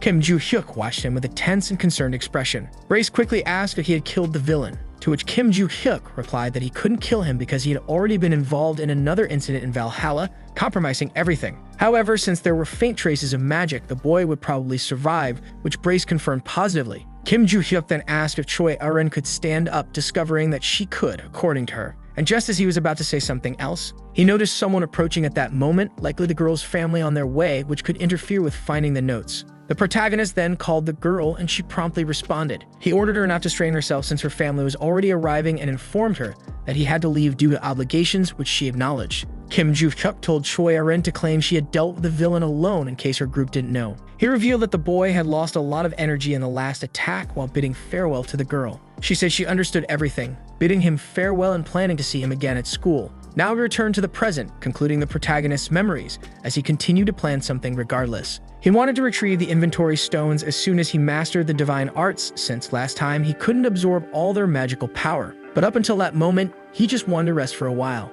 Now we return to the Choijin family province. The family leader was gathered with several people at a table at that moment. He said that thanks to the press present at the selection test site, news articles had been published very quickly. He found out that most people had already read them. One of those articles stated that the Choijin family was a joke. Another claimed that the group had ties to the devotees. The family leader was very concerned about the chaos, stating that he couldn't believe there was a malicious infiltrator in the Choijin group. Furthermore, he revealed that an official letter had been released by the association with a declaration from them. He said that something similar had happened to the Ventric family, and since their ties were distant, they had remained silent, but this approach would no longer work. The leader asked about Choi Ah-rin and also informed them of Choi Jingen's arrest, learning that the little girl was safe and being treated in the family hospital. He also discovered that the injury had been significant, but the bleeding had stopped and the organs had not been damaged, eliminating the need for surgery. Upon learning this, the leader expressed his great relief. Someone at the table informed him that there were some articles about Miss Erin. The news praised her, saying she had defeated a member of the devotees despite being just a student, following in Kim Joo-hyuk's footsteps. The family leader was a bit confused since the little girl had gone against her own group, yet the reports were celebrating this. Then, a man sitting at the table said that all of this was a relief because the selection test had ended in chaos, but the next family head had been confirmed. He also explained that those kinds of articles would certainly help Choi Aren establish her position as the successor, with the leader agreeing. The leader thought it was good for the little girl to have a legitimate chance to prosper, but defeating Jingin on her own raised many strange suspicions. At this point, we can go back in time to the leader's memory. It was when he and his assistant saw Choi Aren sitting in front of Choi Jingin. She explained that her brother had chased her with dark magic, which was why she had knocked him out. The leader questioned how Choi Aren had done that, as much magical power had been seen emanating from the mountains. Meanwhile, the girl was lifted by the assistants. She quickly responded that Kim Joo-hyuk had taught her that. Now returned to the present with the family leader. He was reading articles about the protagonist and thinking about him, concluding this tense and enigmatic chapter. We begin this chapter at the mega school of Valhalla. Kim Joo-hyuk had just arrived in his classroom at that moment. Suddenly, he saw something that caught his attention. It was Choi Aren sitting quietly and calmly in her chair. He thought she would still be in the hospital, but she seemed completely fine. She then turned her head toward him. She waved at him shyly with a small, happy smile on her face. A boy wondered if that smile was meant for him, but Kim Joo-hyuk brought him back to reality with two quick illusions. Now we go back a little in time to the protagonist reading his notes. Suddenly, he heard a familiar noise, becoming very alert. It was Choi Aren, informing him that she wouldn't be able to train for a while, which was expected given how much blood she had lost. Kim Joo-hyuk quickly responded, saying it was no problem since he would be solving some issues in the coming days. She then sent several stickers, making him quite nervous with so many messages in a row. Suddenly, Grace appeared, saying he had something to reveal, piquing his curiosity. He informed him that the dark magic was very familiar. Kim Joo-hyuk questioned him about his memory, but Brace couldn't recall anything. He explained that he hadn't forgotten but seemed to have something blocking his memory. Kim Joo-hyuk hypothesized that the cause was that pesky guy Brace had mentioned before, and Brace agreed. Brace said he wasn't 100% sure, but satisfying the second condition might theoretically overcome that block. The protagonist then associated this with the center of the Great Forest. He thought it was just an area used for performance evaluations, but it also served for the final practical exam, where the worst performers were immediately expelled. Kim Joo-hyuk then reached the unfortunate conclusion that he would have to wait until the exam period, losing a lot of time. Now we return to the present, where the protagonist emphasized that he needed time to adapt to Shingon anyway, quickly deciding to search for the center of the forest. Suddenly, the teacher entered the classroom, ordering the students to organize themselves. He informs the class that an announcement would be made before the lesson begins. He asks about the inter-school competition happening next month and learns that the students were already aware. Kim Joo-hyuk ponders over the battle, and Brace adds that the teacher mentioned it after the bi-monthly exam. The gray-haired man explains that the school intends to select students with the highest scores in the final exams to participate. Right after saying this, he calls the protagonist to his office, leaving him confused. Now we leave the classroom and head to another location in Valhalla. The teacher remarks on how often they meet there, and Kim Joo-hyuk responds that it's the teacher's fault. He agrees it's his fault, but says this time the matter concerns Kim Joo-hyuk's participation in the inter-school competition. Before the teacher gets to the important part, Kim Joo-hyuk declines the invitation. However, he still asked about the competition, and the teacher promises to explain it in detail once again. It involves the three largest hunter training institutions in the world, including Valhalla in Korea, White Lotus in China, and the Impressive Heroes in the United States of America. Each selects several first-year students to represent them in a competition involving combat, maze escapes, and various other challenges. For this reason, Valhalla plans to send those who scored the highest in the practical exam. Kim Joo-hyuk then shows clear disinterest in the matter. The teacher tries to explain the benefits, but Kim Joo-hyuk says he's not interested in money or similar rewards. He reaffirms this, though the teacher doesn't seem too concerned. The teacher then brings up the Great Forest's center in the conversation, catching the boy's interest as it is the location of the final exam. The teacher explains that since the final task is at Valhalla, it will involve entering the Great Forest's center, essentially bypassing the winners of the last exam. However, if someone fails to complete it, they will have to attempt again during the final exams. After hearing this, Kim Joo-hyuk confirms his understanding. He then announces his desire to participate in the inter-school competition. Now we shift to the vast Ventrix estate located in the United Kingdom. There, the family head, Adelia, asks about the progress of the preparations. She is told everything is going well, but it will take another month to complete, to which she responds that everyone should simply continue their efforts. She also inquires about Valhalla and the people of Rockdale Ventric, discovering that no issues have been reported regarding their movements. She immediately orders her employee to voice any suspicions, and he responds affirmatively. He then mentions news unrelated to them but quite disturbing, piquing her curiosity. The rumors suggested that certain people were building a structure made entirely of paper notes in the market. Adelia is shocked to learn this and discovers that Black Cat is likely responsible for the deed. She wonders what they are planning, as such a thing is highly unusual. Adelia quickly opens her tech panel, discovering that the Beat Mask was demanding a more detailed report. She immediately calls for Miss Constellation, concluding these scenes of the chapter. Now we are in the 7th territory of the market. There the movement of machinery is observed, and Black Cat watches everything from a vantage point. He states that he would do anything ordered by the Constellation, but the purpose of building a structure entirely of fragile paper notes was unknown. Then someone appears, revealing that it was a gift to be given, tensely ending the chapter. Black Cat immediately asks why he was ordered to build a structure entirely out of money. The two-faced ruler replies that it was a gift, making the little black feline very curious about who the grand gesture was for. He starts to think of someone but keeps it a mystery for now. The two-faced ruler then asks if he has found the boy who sold the rings. Black Cat replies negatively, explaining that the seller didn't leave clear characteristics of the boy. However, since the Dade's contact information was recorded, the search is being conducted using all available records. The Constellation, upon hearing this, urges haste, making the feline respond affirmatively, visibly tense and desperate. Now we leave that scene and move to the staff room in Valhalla. The gray-haired teacher is seen struggling to sort things out. Suddenly, Lee Sang-hyul enters, asking if he has chosen all the members for the competition, to which he responds affirmatively. Lee then requests the list of selected students. He discovers that apart from Jungjin, all the participants are from the gray-haired teacher's class. He is surprised to see Kim Joo-hyuk among the participants. The teacher explains that the boy initially didn't want to join, but when he mentioned the Great Forest's center, his opinion changed suddenly. Lee Sang-hyul finds this very strange, noting that most people hesitate upon hearing about it, and the teacher fully agrees.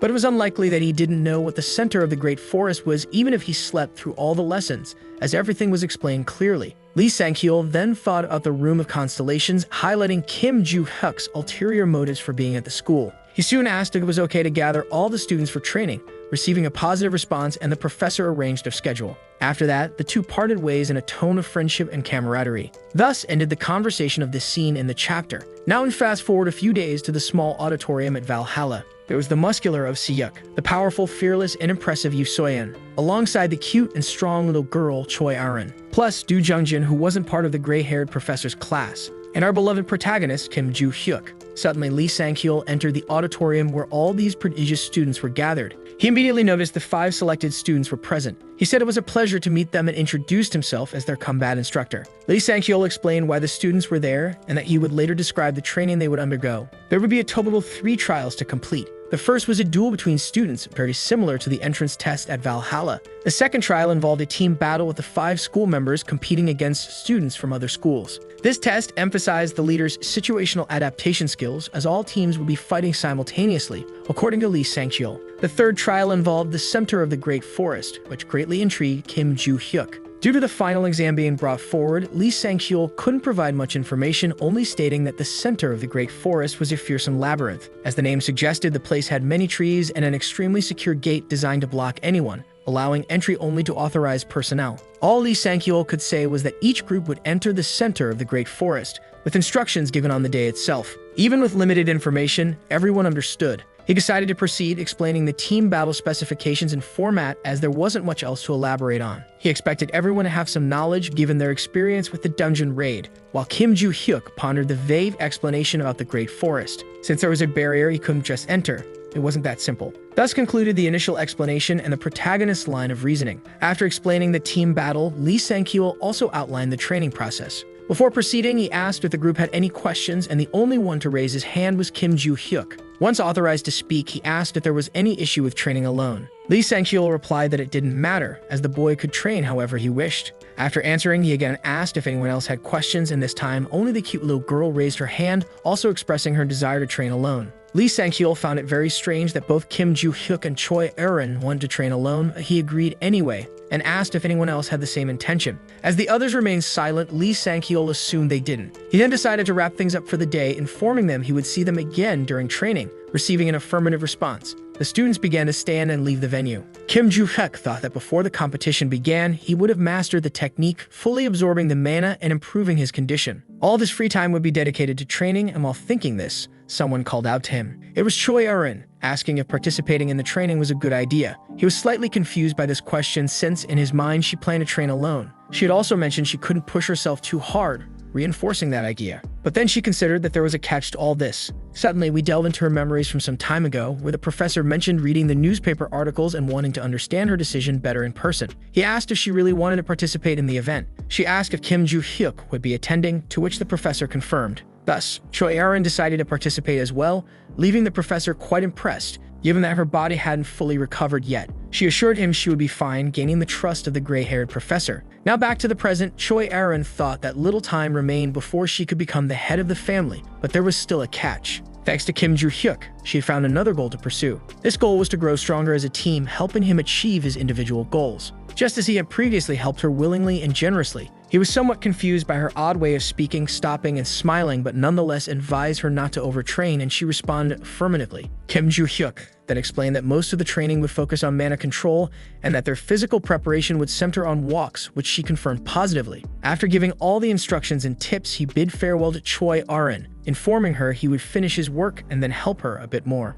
Now we find ourselves in what appears to be a prison, with the moon shining in the dark sky. A man with broken teeth was screaming in agony, begging for mercy in that place. He just wanted to leave, offering bribes to the men there. One of them held an extremely sharp and large knife in his hands with a dark and frightening expression. He suddenly struck the young show-off in the chest, making him groan and bleed heavily. The man collapsed to his knees, his hands behind his back, unconscious and defeated. Lisa asked why Al hadn't finished the situation already, and he replied that it wouldn't be fun to end it so quickly. The girl became enthusiastic as another mission had arisen to be successfully completed. The boy asked if it was a new target to kill, and she responded affirmatively. On the girl's phone was a picture of Kim Joo-hyuk, the young man from Valhalla, ending the chapter with a shocking mission against the protagonist. The vigilante's victim was still there, bleeding with a knife in his chest. One of them began a conversation as he removed the weapon from the boy's body. Nandul asked why they had taken on the job of killing a useless student. Lisa replied that the client had probably paid a fortune for it. The deadline was a month since the boy needed to be killed during the inter-school competition.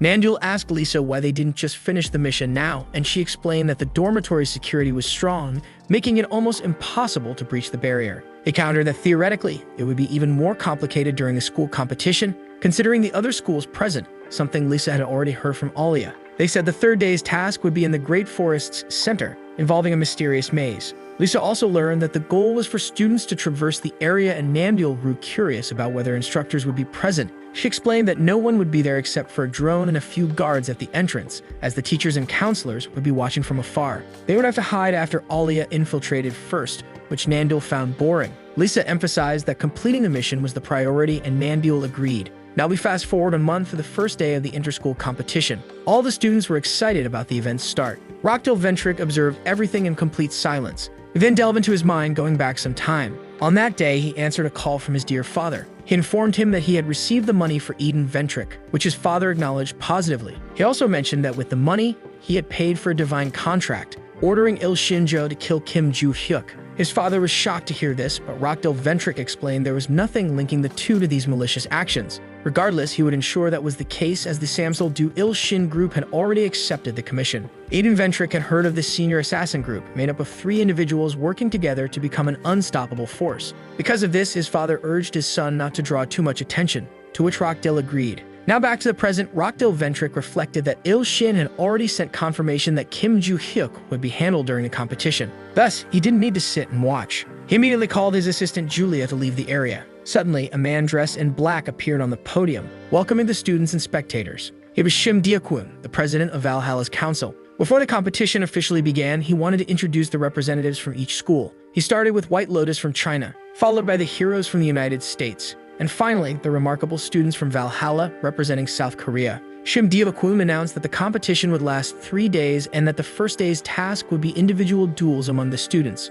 He requested the representatives from each school to return to their waiting rooms to await the battle list. Everyone began heading to where they had been instructed. Lee Sang-cheol observed them attentively in silence. Suddenly, someone with a very familiar voice called out to him. It was the senior hero instructor, Jack Rover, greeting him after a long time apart. Lee Sang-cheol joked, agreeing and calling him third place, making Jack quite angry with the nickname. After all, Valhalla hadn't managed to take first place, and the senior instructor knew it. Jack Rover then said this year would be different. The heroes would undoubtedly secure the top spot on the leaderboard, but Lee Sang-cheol questioned that statement. However, the killing of others was strictly prohibited, as stated by Choi Janseok. He brought up the pinnacle of all contractors, someone the senior director of Valhalla already knew about. That individual was called the Destroyer, his real name being Logan. Jack Rover quickly revealed that the son of this impressive contractor was part of the heroes, leaving the senior director stunned. The boy had gone as their representative and was right there. He was Logan's son, named Logan Jr. Lee Sang-cheol expressed his anticipation to see the boy's potential, only to be told that Logan Jr. had already made a contract with his father's constellation.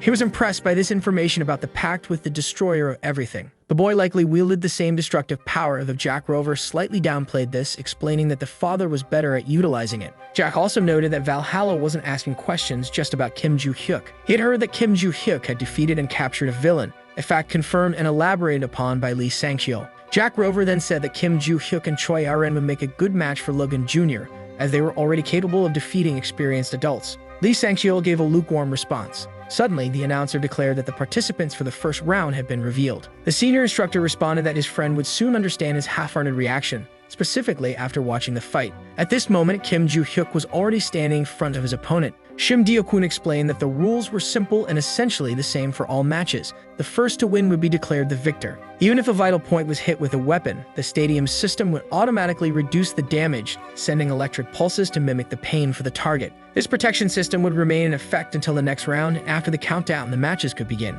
As Kim Joo-hyuk listened to the announcer, he wondered why they used something like that, and Brace said it was to ensure he remained fit to fight at least through the first and second days. The countdown was already in its final seconds. It ticked down to the last moment. Suddenly, the starting signal was given and Kim Joo-hyuk charged quickly at his target. But then he felt something unexpected. His attack had been blocked by his opponent. The opponent mocked Kim Joo-hyuk's apparent weakness, ending this chapter with the beginning of what promised to be an epic battle. Kim Joo-hyuk replied that he didn't think he was strong, but rather that he aimed for a long road ahead. The boy retorted, saying his enemy was more modest than he expected. But for Kim Joo-hyuk, it didn't matter whether he was kind or talkative. He was still growing. While fighting, he asked his opponent how much longer he could withstand his powerful blows. Meanwhile, the boy stood completely still, fearful of what was coming. Kim Joo-hyuk quickly prepared to strike him without mercy. He delivered a super strong and powerful blow to the boy's frail body. The boy fell to his knees, gasping for air, commenting on the weight of that punch. Kim Joo-hyuk said the boy was quite tough since he had hoped to knock him out with just one punch but failed. The senior instructors were watching everything attentively from above.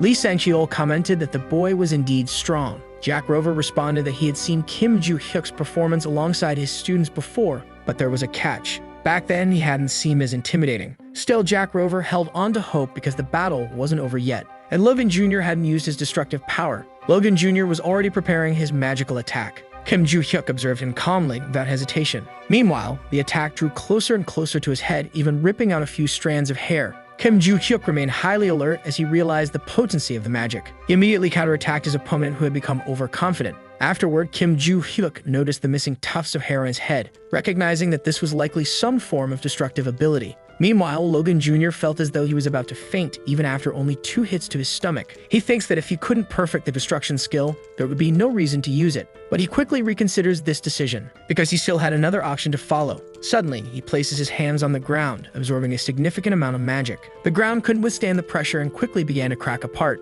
Kim Joo-hyuk wonders what that could be and why the boy is destroying the concrete in the area. Then he begins to put his plan into action. After stomping hard on the ground, all the concrete starts to levitate. Logan Jr. thinks that since Kim Joo-hyuk can dodge attacks by seeing them, he would need to strike from a place out of sight to win. But the protagonist had blood in his eyes and was intensely focused on the battle. Suddenly, Logan Jr. realizes that Kim Joo-hyuk had found him. But at that moment, it was already too late to retreat, so he decided to continue his attack. His decision was utterly foolish because out of nowhere, he took a hit from a piece of concrete to his forehead. Kim Joo-hyuk immediately reveals that he had seen him hiding behind the tiles, but also adds that it wouldn't have been easier to find him if he had been attacking with magic. Then the protagonist lands a powerful punch to his opponent's face after saying all that, sending him flying far away until he stopped with a harsh impact. The announcer quickly declares the end of the round, aiming Kim Joo-hyuk from Valhalla Academy as the winner. Lee Sang-cheol comments that this explains his calm demeanor, while Jack Rover is left speechless. He also states that the boy is a true prodigy monster.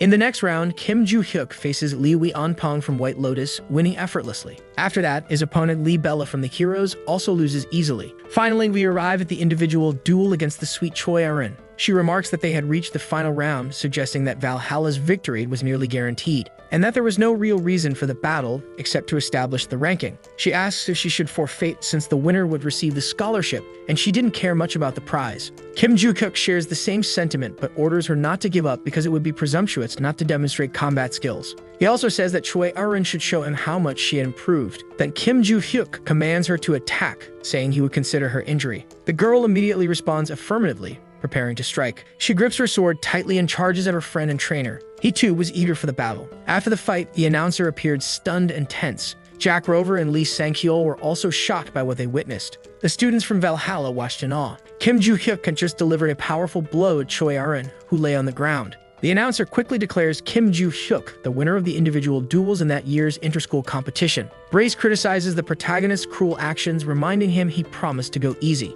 He responds that he had held back by not hitting the girl's abdomen. Kim Joo-hyuk says forcing her to fall face first to the ground was an improvisation, leaving his mental adversary confused. He then explains that the girl's sword trajectory had tilted toward his stomach, so he had forced it downward, making it clear. Kim Joo-hyuk realizes he had grown significantly stronger, marveling at the evolution of his mana and noting he could now reserve some of it. He also noticed something else. Choi Erin had improved significantly. This concludes this part of the intense chapter. Now it was nighttime with the moon shining in the dark sky. Lee Sang-hyul congratulated Valhalla's team at that moment, also asking if everyone was okay, to which they responded affirmatively. He explained that thanks to the protection system, they were unharmed, though a few scratches could be seen, recommending they check themselves thoroughly. He also announced that he would provide additional information about the next day's formation. Kim Joo-hyuk thought that waiting longer to go to the Great Forest's center was a huge waste of time. Lee Sang-hyul then informed them that the team meeting was over and ordered them to rest, to which they agreed. He immediately left the area. Suddenly, someone called out to him from behind. It was the prodigious and powerful Kim Joo-hyuk. Kim Joo-hyuk and Lee Sang-hyul stared at each other in silence for a brief moment. The instructor quickly asked if the boy was curious about something, and he responded affirmatively. It was about the group battle the next day. Kim Joo-hyuk wanted to know if, upon completing the test, he could head straight to the final trial in the Great Forest's center. Lee Sang-hyul said that this had never happened before, so he would have to check the rulebook. He quickly informed Kim Joo-hyuk that there were 2 clauses, piquing the protagonist's curiosity. The inter-school competition committee assigned only 1 basic trial per day to students, but there were exceptions. Lee Sang-hyul then began to recite 2 rules to the boy. The first was about finishing the task before the allotted time, and the second involved appropriate battle conditions. Kim Joo-hyuk asked about his professor's criteria. He questioned whether, if he completed everything correctly, he could move on to the next trial. Lee Sang-hyul responded that if the boy finished early and went to the teacher's room, it would be fine to start the next challenge in the afternoon. Kim Joo-hyuk acknowledged this, saying he would see him the next day. The two bid farewell on that beautiful dark night. Brace asked the protagonist about his plans, and he affirmed that it was a relief to know about the trial in advance. The strange-looking man said he understood, commenting on the trial. He assumed Kim Joo-hyuk was planning to eliminate students from the other academies, but Kim Joo-hyuk called him an idiot, explaining he was referring to the first trial, not the second. Brace acknowledged his misunderstanding, and the protagonist thought about one more thing. It was that he had no time to waste concluding the scenes of this chapter. Now we move to the next day in Valhalla's surrounding area called Yasen. The announcer expressed his pleasure in seeing everyone again, ready to reveal the second trial of the inter-school competition. That day's event would be a group battle with the 5 representatives from each academy facing off in the mountains, a difficult task due to the terrain. A megadrome with a massive camera would broadcast the trial. All the Valhalla students were already preparing for the start. The girl with the tiara wondered when Kim Joo-hyuk would arrive, as the trial was about to begin. Suddenly, he arrived, apologizing for being late. The girl was very upset because of the time, but the protagonist argued that he hadn't heard his alarm. She retorted, saying he should have been there 30 minutes earlier as the professor had instructed, but admitted she had been thinking of something else at the time. Kim Joo-hyuk was growing frustrated with the girl scolding him, even after he had apologized. He then announced that he would handle everything, leaving her stunned. She doubted Kim Joo-hyuk even knew what he was talking about, given that it was a group battle, but he insisted he understood. The girl continued to scold him, pointing out that despite his victory in the individual duel, other teams would gang up on them, making it foolish to go alone. She then asked the group if they had any complaints. Choi Erin suddenly arrived, asking to speak, and the girl already suspected what the cute little girl might say. But instead of complaining, Choi Erin simply asked to accompany Kim Joo-hyuk. receiving a negative response that left the Tyra girl furious. The protagonist then asked the girl with the Tyra to stop chattering, leaving her confused. He explained that he had another game to participate in during the afternoon, while the countdown for the trial's start began. The girl grew angrier and more confused about what he was saying. Kim Joo-hyuk didn't respond, claiming she talked too much and besides, only 3 seconds remained before the trial began. He simply wanted to prepare for the center of the Great Forest. Then the trial finally started with the White Lotus team fully prepared for battle. Suddenly, they were startled by the arrival of the protagonist who had found them. The group leader panicked as it was the boy from Valhalla standing before them, demanding their readiness. Kim Joo-hyuk mocked them, saying he was impressed with their reaction time. The White Lotus team was soon eliminated, leaving Logan Jr. stunned and confused. The team was already out of the game just 10 minutes into the battle. Logan Jr. thought that the cursed Valhalla students must have gone straight for the White Lotus team, acting quickly to avoid being attacked first. Suddenly, a teammate called out to him, reporting the detection of magic in a specific direction. Logan Jr. quickly asked if it was the Valhalla group. He was told it wasn't a group but a single person. Logan Jr. then ordered Luke and Dane to maintain the magical shield, and they promptly complied. Melissa's role was to prepare enhancement magic, and she also responded affirmatively. Dabella was ordered to reinforce their shield, though she was already doing so. The group appeared very powerful after all their preparations. Melissa questioned the necessity of all of this, considering it was only a solitary threat. Logan Jr. replies that he would definitely need it, considering the threat posed by the powerful Kim Joo-hyuk.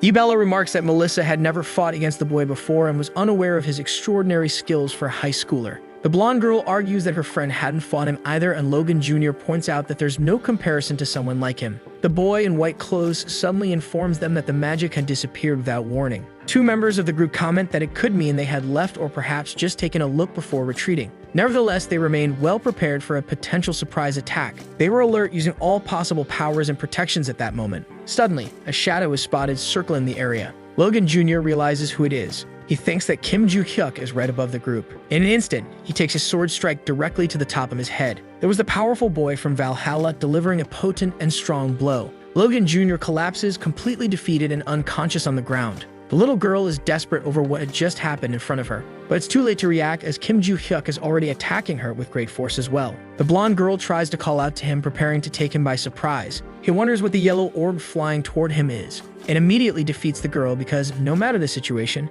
she should never have thrown a magical circle. Suddenly, 2 more boys from Logan Jr.'s group appear behind him, aiming to attack with their fists. But Kim Joo-hyuk is fully prepared, gripping his powerful, sharp sword firmly. With a single decisive strike, he takes them both down without hesitation. The cowardly boys are left writhing in pain and agony after being hit squarely. Kim Joo-hyuk then eliminates the heroes effortlessly, relying solely on his strategies. He immediately starts thinking about heading toward the center of the Great Forest, concluding this action-packed and thrilling chapter. Now we're in Valhalla's grand monitoring room, where the announcer wonders how everything had unfolded so quickly. Kim Joo-hyuk had finished the battle in less than 23 minutes, most of which he spent exploring the area. According to the man with the mustache, this would disrupt the day's schedule, posing a significant problem. Lee Sang-hyul remarks that according to the rules, they could begin the next trial immediately if there was enough time. The next test would take place in the Great Forest, and Valhalla's assistant chief sought approval to speak with the other teachers to proceed. The competition's coordinator requests that they inform him of their decision, which they affirmatively agree to do.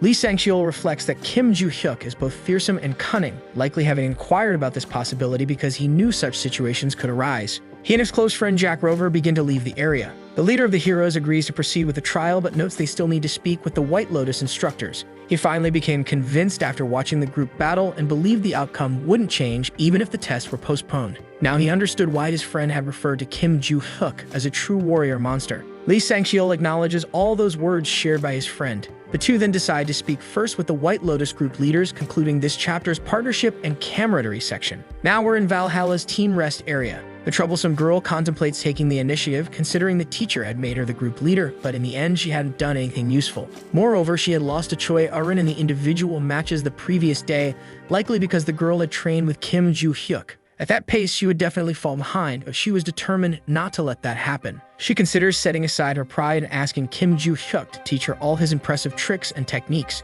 Suddenly, someone arrives, calling the student representatives from the academies. He announces that the next day's survival test in the labyrinth had been moved up by a day and would now take place that same afternoon at precisely 1 p.m., without delays. Choi Arin thinks that things happened exactly as Kim Joo-hyuk had predicted, while the announcer instructed the organization of groups for the final evaluation. But suddenly, the protagonist declares he has something to reveal to his group. He immediately announces that he would go alone to the center of the Great Forest and that the rest of the team would be on their own. But if they had any problems, they could call him, leaving the annoying little girl stunned by this additional individual match involving the prodigy boy. She thought they had already won the 2 previous trials, so they just needed to avoid getting the worst score in the final test. Even if it was a survival challenge in a labyrinth, the center of the Great Forest was more about the environment itself rather than any major concerns with monsters. Kim Joo-hyuk was slightly confused by all of this, and the girl also wanted a cool nickname. Thus, this tense preparation for the trials in that feared and dangerous place concluded. Now, we are at the center of the Great Forest, specifically at the labyrinth's gate. The announcer informed everyone that the students had reached the final test of the competition, survival in the dreaded labyrinth. Everything was quite similar to the previous evaluation, with the audience able to watch events through a holographic screen. Before the test began, the commander gave some warnings about the labyrinth, specifically regarding the trial's content and evaluation criteria. The center of the Great Forest, where the day's evaluation would occur, was a location shaped by enormous trees, as its name implied. Inside, there was a labyrinth unlike any other, a unique environment where it never stopped raining, with low-level monsters and few threats. The rain and thick shrubs were the real challenges to survival. The trial's content focused on how well someone could survive. When the students entered the labyrinth, their conditions would be assessed, and after 5 hours, those least affected would receive higher scores. Combat between groups was prohibited. Suddenly, after all these explanations, the story shifted to the abandoned warehouse of Valhalla. Someone arrived, informing the vigilance that the students had entered the dangerous forest. It was Shinja Samsul Olia promptly responded to them. There seemed to be some magic blocking their access to the labyrinth's main gate, maintained by 2 individuals, according to the group leader. The man said they would need to deal with the dew first. Suddenly, an impressive purple portal opened, and the trio immediately disappeared, teleported away. A screen full of flickering and darkness appeared abruptly afterward. Watching the battle, Lee Sang-hyul wondered what that could be. The monitoring cameras in the forest's center were all failing simultaneously. As a result, the students in the labyrinth could face problems, so all the teachers gathered decided to enter the forest, according to the master instructor. Everyone began running toward the trial area. Lee Sang-hyul arrived, exhausted and out of breath, shocked by what he saw in front of him. Everything there was utterly destroyed and collapsing, leaving him confused about what had happened. Now the story takes us deeper into the feared and dark Great Forest. Logan Jr.'s group was standing still, thoughtfully considering their next steps to win the trial. Suddenly, one of the team members called the leader. He reported that the member Yahello wasn't feeling well. She retorted, saying she was fine but had gotten too wet at the entrance to that gloomy and dubious place. Logan Jr. responded, warning that if she developed hypothermia, she would be immediately eliminated, and he wanted a good score for the group. He then decided to build a basic shelter to avoid the rain, instructing Melissa to collect the largest leaves while the others gathered sturdy branches for support. Meanwhile, he would level the ground and dig a deep hole. Suddenly, a horrifying and grotesque figure appeared, telling him he would die quietly without screaming or panicking. The boy stared at him with a look of sheer despair and fear. The horrifying man informed Alia that the boy wasn't Kim Joo-hyuk, and she responded that she had transported them to a source of strong magic, but had only found this boy. Logan Jr. wondered who these brutish and ugly people were, seemingly intent on ending the prodigy boy from Valhalla. Moreover, their dark magic had emanated from a sphere, revealing what they truly were. The boy quickly concluded that this sinister group was a band of terrifying villains. The woman told the man that there were no witnesses around, so he could kill them quickly, to which he responded affirmatively. Logan Jr. became furious and enraged with these accursed wicked villains. He charged at them, yelling that the school competition wasn't a place for worthless, worm-eating scum. The grotesque and horrifying man grew irate at the boy's words. He demanded to know who the boy was calling accursed, ending this chapter tensely with the expectation of an epic battle ahead. The two were staring at each other in silence, one behind the other. Logan Jr. was stunned, wondering how that loser had appeared behind him. The malicious figure mocked him, telling him to look forward to understand what was happening. Suddenly, at the same moment, he also appeared in front of the prodigy boy while still standing behind him, moving quickly. Logan Jr. couldn't comprehend it, as it seemed to be 2 versions of the same person. The bizarre man confirmed the boy's suspicion, explaining that it was called duplication while attacking him mercilessly. The boy fell face first to the ground, completely unconscious and defeated after the attack. The woman asked her partner if he had killed him outright, and he replied that he would let him bleed out slowly until his complete death. Suddenly, a voice was heard, making them tense and surprised. It was the girl from Logan Jr.'s group calling for her skilled and prodigious leader. The woman quickly ordered her partner to prevent the witness from seeing any more, and he replied that he would deal with everyone immediately. He asked if it was okay to use the disguise immediately, and upon receiving confirmation, he acknowledged and rushed toward the defenseless and weak target. Thus, we end these tense and terrifying scenes of this chapter, which promises to be exciting. Kim Joo-hyuk was running through the testing area,